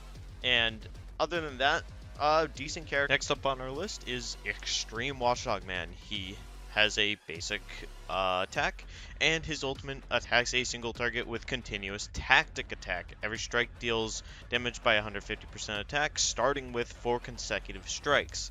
When the battle begins, every layer of specialized protection adds 1 consecutive strike up to 13 times, dealing damage by 1950% of his attack. For his passive, after the action, Last Strike causes the target and its column to permanently disable. This means that they are unable to follow up, continuously follow up, and combo follow up. At the start of the battle, increases crit rate by 20% and lasts for 3 rounds. His Awaken passive is, when battle begins, permanently grant a 70% chance of evade. And after any character acts, if Watchdogman triggers evade, add 1 consecutive strike. For his Ultra Ultimate, his damage goes to 180%, and consecutive strike damage goes to 2340%. For his Extreme passive, after action effect, target and its column and its goes to target and its surrounding units. So you would want to go for the middle row. For his 5 passive, it lasts for 5 rounds, and for his Awaken 2, after any character acts, if Watchdogman triggers evade, increases attack by 30% for self for 1 round. So for Watchdogman, we will be going for a nuker build. His set will contain a broken primal gunner attack set with attack % buff gears to go along with his high damage build. You are going to want to focus on making him attack %, and you want 4 of them, or you can go attack 3 attack %, and 1 attack crit. Buff gear should be 3 attack %, with bonus stats being 3 attack bonus, 2 damage rate, and 2 crit rate, not hit rate. Sigil should be Sharp, Vitality, and Bastion. So, Extreme Watchdogman, he is one of the big boys of bossing, and he's here to throw hands, using Specialized Protection as a way of increasing damage, making him really, really strong in DK plus score, and only really DK plus score. But at a staggering 1950% damage, or 2040% damage with his keepsake, the dog does a lot of damage. His passive evade of 70% is only his passive evade with the increase of 30% damage is only at Awakening 2, but his evade is still there, and 70% evade is still really, really good. So, is it worth it for Awaken 2? I mean, maybe if you're bossing, but there's a good chance that you probably don't want him. I mean, this is the last bosser before the UR meta, so until those come out, we won't really know how long he's going to last or how strong he's going to be. If you are getting the dog, though, however, you do need his keepsake, as he becomes so strong with it, and his passive prevents follow-up from Last Strike, or on Last Strike. He is a super great counter against DSK and Subterranean, and he's more attack geared than HP geared. For free-to-play players, although he has a very, very strong kit, there are better units coming up.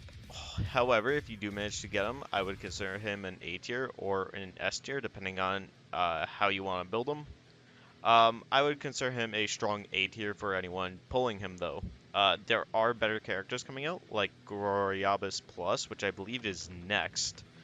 Yeah, it's next. Who really, really make the dog look like shit in the long run. For pay-to-win players, if you're going for bossing, I would consider him a very, very strong pick. He's also very, very strong in PvP with his 70% evade and the just amount of slaps he does. I mean, 13 consecutive strikes, or up to 13 consecutive strikes. Yeah. He's basically just like another Boros on your team or another DSK, so why wouldn't you want him? For his keepsake, if you're getting the dog, his keepsake absolutely just smacks everyone away. I mean, his passive isn't super good, but his ultimate is where you want him, so, you know, that is I would consider it an S tier keepsake if you are going to decide to pull the dog. Now we're on to Awaken Groribas. You know, the one guy that lasted for less than 10 seconds on screen. He has a regular basic, and his ultimate attacks all enemies with 2 consecutive strikes, dealing damage by 250% of attack, and a 100% chance of inflicting specialized corrode to the main target and surrounding units. Dot is by 120% attack, and after any character acts, transfers the effect to a random target, disappears after transferring 5 times. So basically another Subterranean King. And now he also negates damage from Damage Reflect and lasts the entire battle. So his passive is whenever an enemy suffers a dot damage, deals extra damage to all enemies by 60% of dot damage. Only one effect of the same type works throughout the entire battle, so like his or DSK's or Subterranean Kings. Actually, no, I think those are different, so it's actually, so Groribas, if he has the stronger variant, will be using his own. You know what if that makes sense. Causes enemies with specialized corrode to be stuck, unable to launch follow-up and consecutive follow-up, and last for 2 rounds. His Awaken passive is, when battle begins, grants specialized damage reflect, reduce direct damage and extra damage by 50%, reflect 50% of the original damage back to the attacker. Attacker lasts the entire battle. After any character acts, restores Groribas' specialized guard by 100% of the dot on enemies. And for his Awakening 2, it's the column here. His Ultra Ultimate goes from a staggering 250% dot or damage to 400%, and the dot goes to 180%. This is very, very familiar to Subterranean King, so if you were to pull Subterranean King, this guy is like a second Subterranean King on your team, essentially. For his extreme passive, his extra damage goes to 60 to 75%, and his 5p goes to 80%. And we covered the Awakening too. You are going to go for the AoE follow build. His set will contain a Broken Knight Sword Fighter Gunner attack set with attack buff gears. For attack percent will be your goal, as you are going for as much dot damage as possible. His bonus stats are going to be a minimum of 3 attack percent bonuses, 2 damage rate, and 2 hit percent rate.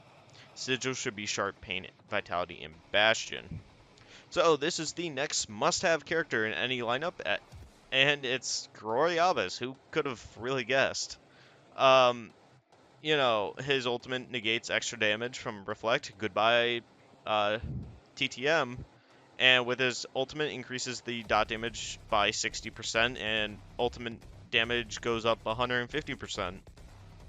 Increases dot effect, and overall a super OP character that's going to clear 95% of the game for you. At this point, we might get harder trials. We don't really know yet. And now he has damage reflect, even though he removes it, so I don't understand the point of that, but his Awakening 2 is useless, so you don't need it. All you need is the keepsake and 5p for that sweet, sweet extra damage. So, for Groribas, for free-to-play players, this is your next must-summon character. Now, you might wonder why I have TTMs in S tier, since Groribas negates the reflect damage. Well, he's going to be used for a lot of PvE content as well. It's and they both work really well together, so there's no reason not to get them both. And with his super high dot damage, he's basically your next Tatsumaki. And yeah, if you remember ATT when she released, depending on when you're watching this video, yeah, she's very, very strong, and he's going to be just as strong, if not stronger. For our pay-to-win players, obviously, this is an SS tier character. This is your must-get. He is extremely, extremely strong. Most characters after DSK plus, or DK plus R, so far, from what we've seen on both China and C servers, so there's no reason not to get this guy. And finally, for the keepsake, he is an absolute must keepsake to pull on. It's just such a good keepsake. There's no reason not to get it. You're increasing damage and dot damage by a lot. Next up on the list, we have a Zombieman. Now he deals regular basic, and his ultimate is a no energy consumed. Attacks enemies in the row with 4 consecutive strikes, dealing damage by 360% attack. Grants specialized acceleration, increases speed of allies in the same row by 90% of Zombieman speed, and only when the speed of the ally is lower than expected and lasts for a round. His passive is the start at the battle, grants specialized acceleration by 20%. If the main target speed is lower than Zombieman's, deals 500% attack as extra damage. His awakened passive is before battle begins, encourage the allies, which is gained 2 energy at the start of the round, and that lasts for 3 rounds. Triggers resurrection after receiving fatal damage, just like his regular, but only up to 3 times, and recovers 60% of his HP. His Ultra Ultimate, his attack jumps to 500% of his attack, and speed increases to 95%. His Extreme Passive increases speed to 25%, and his 5p goes to 30%. So this is a big, big speedster. For Awaken 2, encourage allies from 2 energy to 3 energy that lasts 5 rounds, and resurrection goes to 4 times. So for Zombieman, obviously we are going to go with the SR71 Blackbird build, the Monk Flash speed set along with attack % buff gears to get as much speed as possible. You should now be focusing on attack for his follow-ups, or well, not his follow-ups or burst damage, just really just the speed. So 4 attack speed is what your goal would be, and 3 speed bonus, 2 damage rate, and 2 crit. Sharp and vitality should be your sigils. And I've said it before, and I'll say it again, speed is a whale's game, and there's no exception for Zombieman Plus. You're looking at a slightly faster Flashy Flash, with a worse kit, in my opinion.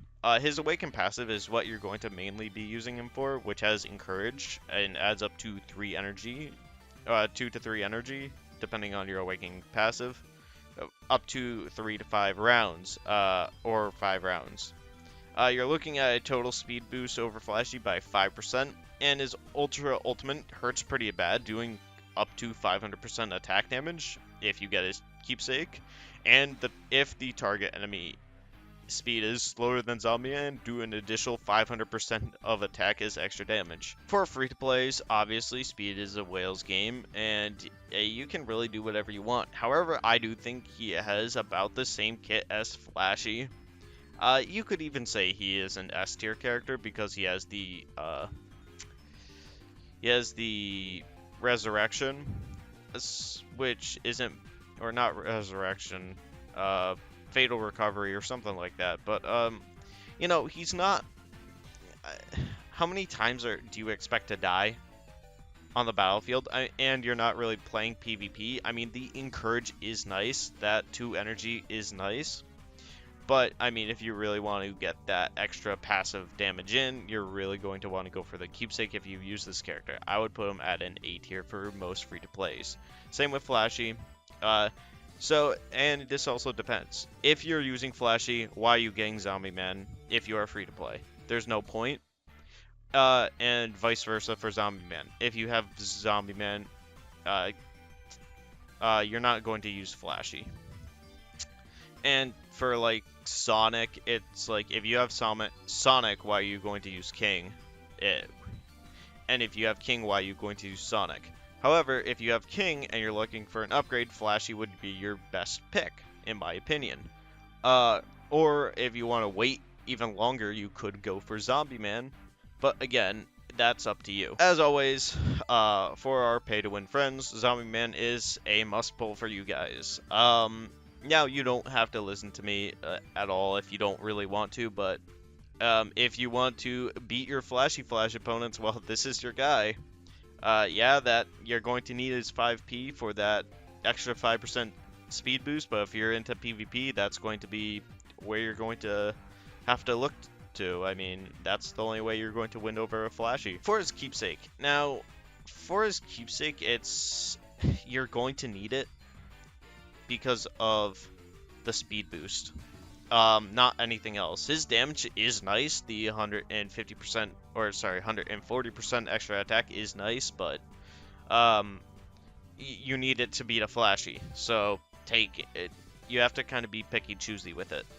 Next on our list we have Extreme Puri Prisoner. His basic heals an ally by 120% of his attack, and his ultimate is a 750% attack damage with 2 consecutive strikes to a single target back row, inflicting charm. Causes the target to exit, like we've seen with Phoenix Man, but before they exit, they use their own ultimate and passive to attack a random ally. So if he hits Groribas, he actually will hit your own team now with his own ultimate, which is actually very, very scary if you have a very strong Groribas. And then they will return into the battle after the round ends. So his passive is, at the start of the battle, reduce all dot damage by 40% permanently. Self-immune to charm, so he's immune to himself. Amazing. For his awakening passive is increases non-crit damage by 30% for the entire row and lasts up to 3 rounds. After action, inflict paralysis. So unable to follow up, continuous follow up, and combo follow up on the target and its column. So his Ultra Ultimate goes from as 750% attack to 900% of attack, and then inflicts stun on the target and its column for 1 round. He reduces enemy dot rate by 50% at 5 stars, and for 5 pink stars, he reduces enemy dot rate by 60%. And for his Awakening 2, it goes to 40%, so his Awakening 2 is quite bad. So you are going for the Charm build. This set will contain a formal attack set along with attack % buff gears to make him do as much damage as possible. You should be focusing on making him try and hit the second stun for maximum annoyance. 1 attack hit %, 2 attack speed, and then 1 attack would be your goal. Buff gear should be 3 attack bonus with 2 HP bonus, 2 damage rate, and 2 hit rate. Now, I know it kind of sounds weird that I'm going with HP bonus, but you kind of want him to last as long as possible and not make him do like a ton of damage, because he kind of already has that in his kit. So his sigil should be Sword, Piercing, Vitality, and Bastion. Unlike the regular SSR version, Puri Plus makes him extremely hard to play against if you don't have your own. If your own targets get charmed, your unit attacks your own team and then exits the battle. And with his Ultra Ultimate, inflicts stun. A devastating 750%, 900% with keepsake attack power is no laughing matter, but he is immune to his own charm effect and should always go first to beat the enemy team charm. Increases non-crit rate damage for the entire row. Isn't something that will really affect you all that much, but reducing dot rate is actually huge when it comes to an enemy Groribas, which everyone will have. So for free-to-plays, Puri is actually a PvP character, much like Zombieman and Flashy are in all speedsters. I actually don't recommend you pull for this character. I mean, if you want to, you can. I mean, the dot rate reduction is very nice, but there is an even better character coming in the next banner that's even better for dot reduction. So yeah, Puri isn't the greatest for dealing with Groribas, but he is there purely to piss you off and be very, very annoying. He isn't a bad character, though. So, for Puri Puri Plus, for pay-to-win players, yeah, if you are playing PvP, yeah, you're going to want him. If you are not playing PvP, I would consider him an A-tier character, but, again, I could even consider him an S-tier character, because it really depends. I don't see many people using him much on C anymore, but I could be very much wrong about that, so I would consider him a must-pull at debut, especially because of his charm. And for his keepsake, if you are going to pull for Puri, you are going to pull for his keepsake. The attack damage and then the stun on top of that is just extremely annoying. I don't know if it's any kind of specialized stun, it didn't really say, so if you are using stun immune characters like Melz, it's not going to affect him very much. Especially if you're going against another Puri Puri. So be aware of that before you do pull him, but depending on how you want to do it, you know, he isn't a bad character, and actually kind of counteracts the next character coming up, which is going to be Metal Knight. So, next on our list, and our second to last LSSR Plus, is going to be Metal Knight, and he has a regular basic, but his ultimate attacks all enemies with 5 consecutive strikes, dealing damage by 300% attack. When attacking more than 3 enemies, every additional enemy, so 4, 5, and 6, increases 100% attack. In the first 5 rounds, has a 100% chance of inflicting specialized stun on the main target and the characters in the same row for 1 round. Now, so that would be 3 characters, just like Gale Wind, but a little less random. Unable to act and permanently decrease attack by 30% up to 4 characters. So apparently 4 characters, my bad. And up to 4 characters can be stunned and specialized stun at the same time. So, passive, when the battle begins, grants himself and surrounding allies, all allies at 5p, immunity against corrode, specialized corrode, lasts for 5 rounds, and then permanently with his 5-star.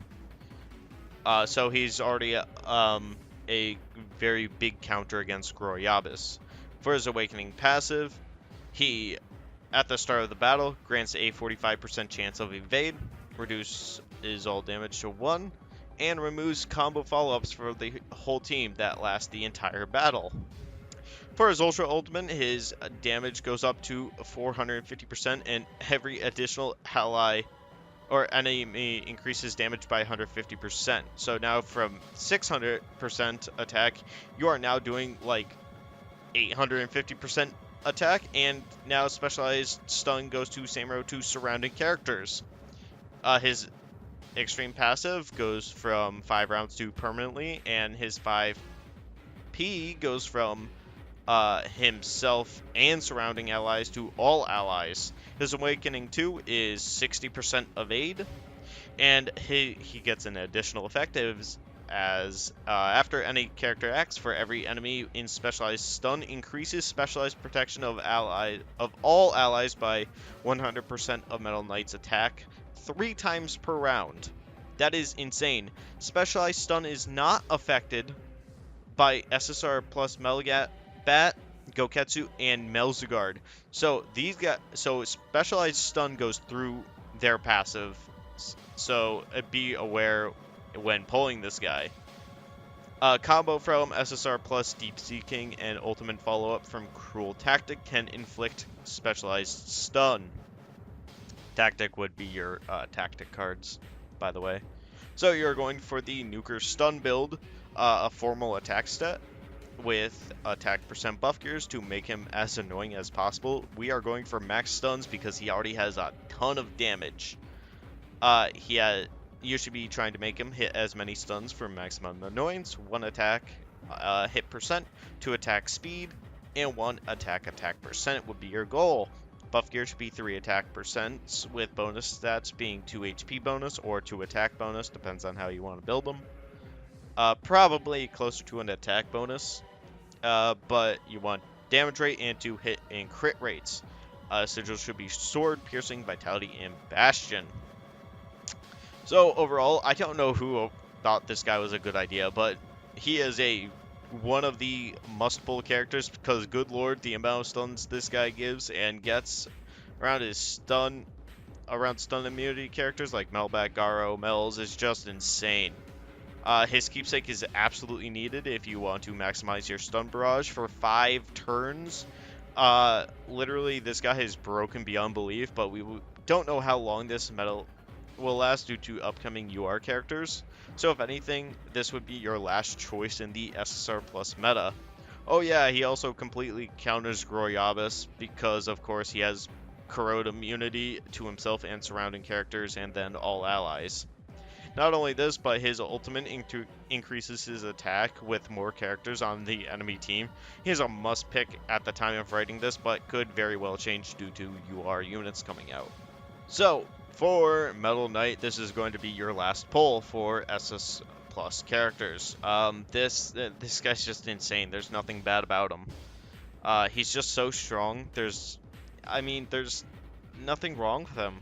The only thing I would say that's wrong with him is that you probably need his keepsake, and right after Groribas, that's probably not going to happen right away, but, you know, this guy is very, very strong on debut and even in CN to this day, so about 3 months after his debut. Same with pay-to-win players, you know, get him.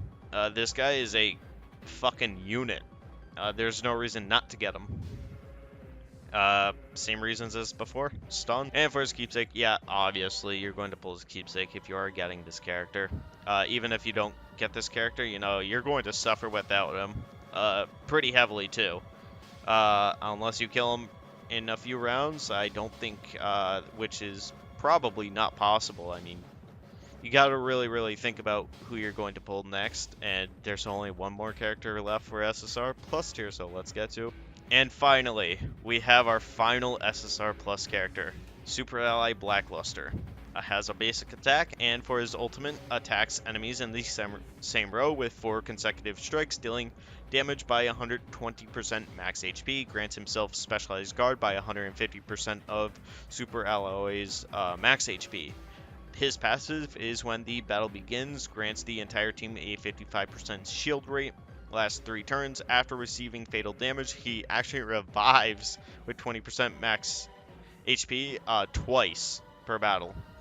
His Awakened passive is when the battle begins, grants the whole team Specialized Damage Reflect, reduces direct damage and extra damage by 40%, and reflects 40% of the original damage back at the attacker. That lasts for the whole battle. For his Ultra Ultimate, damage by HP percent goes to 160%, Specialized Guard goes to 200%, and Specialized Guard for allies in the same row. For his Extreme passive, his shield rate goes to 65% and lasts for 4 rounds. And at 5p, he gains a 75% shield rate and lasts for 5 rounds. For a Revise, he goes up to 3 times instead of 2. Actually, very, very good. For his Awakening 2, he reduces damage to 60 and then reflects 60%. And then he grants the entire team Specialized Berserk. First strike will deal Berserk damage by 50% of Super Ally Blackluster's max HP with a chance of crit, and lasts the entire battle. So you're going for a tank build mainly. His set will contain a Knight HP set along with HP percent buff gears to make him last as long as possible. You should be focusing on HP, making him last as long as possible because of his shield rates and his Specialized Guard. So 4 HP percent would be your goal. Buff gear should be 3 HP percent, with bonus stats being a minimum of 2 HP bonus, 2 damage reduction, and 2 resistance. So should be Sharp, Vitality, Bastion, and Chaos. So he's the final SSR Plus character, and a very good one as well. He increases Specialized Protection and deals damage based on his HP percent, just like TTM Plus, reduces damage by 40 or 60%, and reflects damage by the same amount. His Ultimate looks somewhat cool, but doesn't seem to provide that much to the team, but increases HP percent based on damage from 120% to 160% of his max HP, and increases specialized guard. So it's something to take into consideration when pulling for his keepsake. I mean, it is a nice looking keepsake, so it's not bad. He also has the revive mechanic. Oh yeah, and his revive at 5p. So goes to 3. If you want to survive the first you are, which is Tatsumaki, this guy is a definite must-have. I also want to bring it to your attention here that he also, he has the shield rate, he has the revive. He's more of a tank character that helps your entire team and not just half of your team. So, and on top of that, from what we've seen in C, he is on the wheel. So if he is on the wheel, all free-to-play players are screwed. You aren't getting him. I mean, I guess you could try for him, but chances are very low for him. And if we do follow C, if the global players follow C, we're going to have a lot of issues upcoming to the with the C server. So I mean, if King is on the wheel, no one's going to pull for King. If Phoenix Man is on the wheel, I only know one person that's actually going to pull for Phoenix Man. And then you also have Subterranean King. Actually, he's a pretty good pull. I do actually recommend him to pull on the wheel if you have like 400 bucks on you. But again, $400 is a lot of money. And same with this guy. If he's on the wheel, you're going to really suffer. So you really have to think about who you're going to get and who you're not going to get at this point. For our free-to-play players, if you don't have a tank at this point, well, what the hell are you doing? I would consider him a must-have if he wasn't on the wheel. If he isn't on the wheel, I would consider him a must-have character. But at the same time, he's also the last SSR Plus. And you probably are just suffering with black tickets now that you have Groribas, Metal Knight, and now Super Alloy. And they're all basically back-to-back pulls, so take that with a grain of salt. Other than that, he is a great tank character. I recommend him heavily. Same with Pay to Win, you're going to be in the same boat, and it's going to depend heavily on who you're going to pull before. If you follow this list, I mean, you are really low on black tickets already. And I don't apologize for that. And if you are following this list as well, you are completely wiped out for black tickets. So you really have to think of a way to really utilize these black tickets greatly at this point in the game. And finally, for his keepsake, well, you're going to want it. It is a perfect keepsake for both his passive and his Ultra Ultimate. I mean, there's nothing bad about the keepsake. You're going to want his 5p, so get it. And that's going to be the end. So let's go over the final route you should be going for. So for free-to-plays, you should be making your main units RMG, ATT, Bomb, Gale, Carnage Kabuto Plus, Metal Bat Plus, Gyuro Plus, Atomic Samurai Plus, DSK Plus, um, Tank Top Master Plus, Drive Knight Plus, Groribas Plus, and Metal Knight Plus. Now, obviously, you can deviate from the path and get the S tier characters if you have enough tickets. I mean, all this is going to really run you dry, especially since only you guys get 81 tickets a month, which is not enough to get most of these characters at this point. Most of you guys are going to be saving for DSK plus, TTM plus, DK plus. Like these are like almost back. I believe these are the back-to-back characters, so it's going to be very difficult for you guys. For keepsake route, you guys should be going for RMGs, ATTs, Gales, CK plus, Metal Bat plus, Atomic Samurai plus, DSK plus, TTM plus, Groribas, and Metal Knight. Now, if I had to choose between these bottom ones, I would definitely go for the Atomic Samurai over Metal Bat if you had the choice, or if you didn't have the choice, because these are basically back-to-back pulls here, and you guys only get 18 tickets a month. So if you guys don't have RMG, ATT, or Gale yet, go for RMGs first. skip ATT, uh, skip Gale, and go for straight for CK plus because CK plus is going to help you a lot. I guess you could get Gale if you are really struggling, but that is up to you guys. Metal Bat Plus is great for nuking, but I mean he does lose a lot of viability in the later SSR Plus meta, so Atomic Samurai might be the stronger choice for a lot of you guys. DSK Plus, however, you absolutely need. Same with Tank Top Master and Groribas. And MK, well, you could possibly skip him, but I heavily suggest you just get his if you have the choice. And then we have to wait for some UR characters to come out to see how they're going to really affect Metal Knight. But I mean, he's going to be any of these characters are going to be good in PvE. I mean, because most of you guys are not going to do well in PvP from SSR Plus forward. For our spenders, you guys need like um, all these characters I'm going to list here: RMG, ATT, Bomb, Gale, CK, Metal Bat, Garou, Atomic Samurai, Gouketsu, DSK, Tank Top Master, Drive Knight, Groribas, Mel Knight, and Super Alloy, and choose between Zombieman or Flashy. I don't actually recommend King to most of you guys, so I don't actually recommend Puri Prisoner either. But if you guys want to get him, be my guest. Um, but I mean, these are going to be your main focus units from this point forward.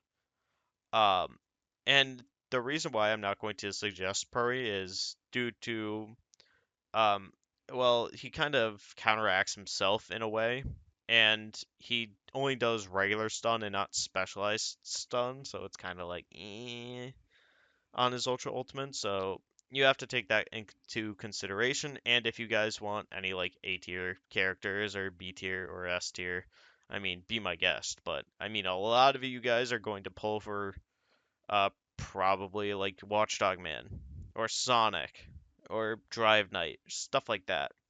And if you guys want their keepsake, well, now your tickets needed are going to go up to 980 or more. I mean, you are going to want RMG, Awaken Tatsu, Gale, CK, Metal Bat, Atomic Samurai, Gouketsu, DSK, TTM, DK. Actually, not DK, but you can go for DK. Groribas, Metal Knight, Super Ally, and Zombie Man or Flashy, and you kind of have to choose between them. But that's not including all the other characters here.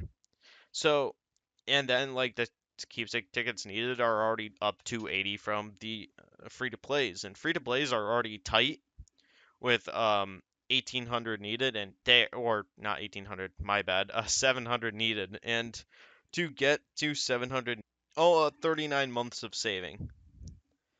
And most free to plays at this point in the game are not going to have 39 months. That's 3 years, and you're going to be well into SSR or sorry URs into from here on out. So I mean, we're really going to have to see how if they do speed it up. If they do speed up SSR, I mean, this list is going to change. Same with free to plays. Like if they want to um, speed it up, like you can skip Metal Bat here. You can skip TTM if you really want to, but like the rest of them are kind of needed. I guess you could skip ATT and Gale if you really wanted to and really cut down your tickets. Um, but you know, I don't know how they're going to deal with SSR Plus. They say they want to slow it down, but chances are I don't believe them, and they're going to keep it at the same pace they've been going this entire time.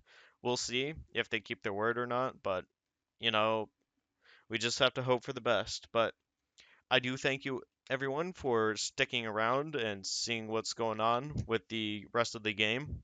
I know that was a lot of information to absorb, so come back if you really need to um like absorb the information again or rewatch something on an SSR Plus unit you aren't really familiar with.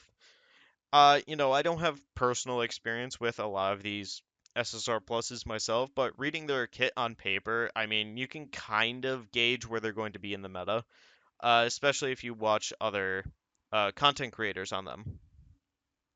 So if you guys do enjoy this, leave a like and subscribe down below. As a reminder, we are trying to get to 1,000 subs. I know this was a bit of a hard video to watch because it is extremely long, so I do apologize for that.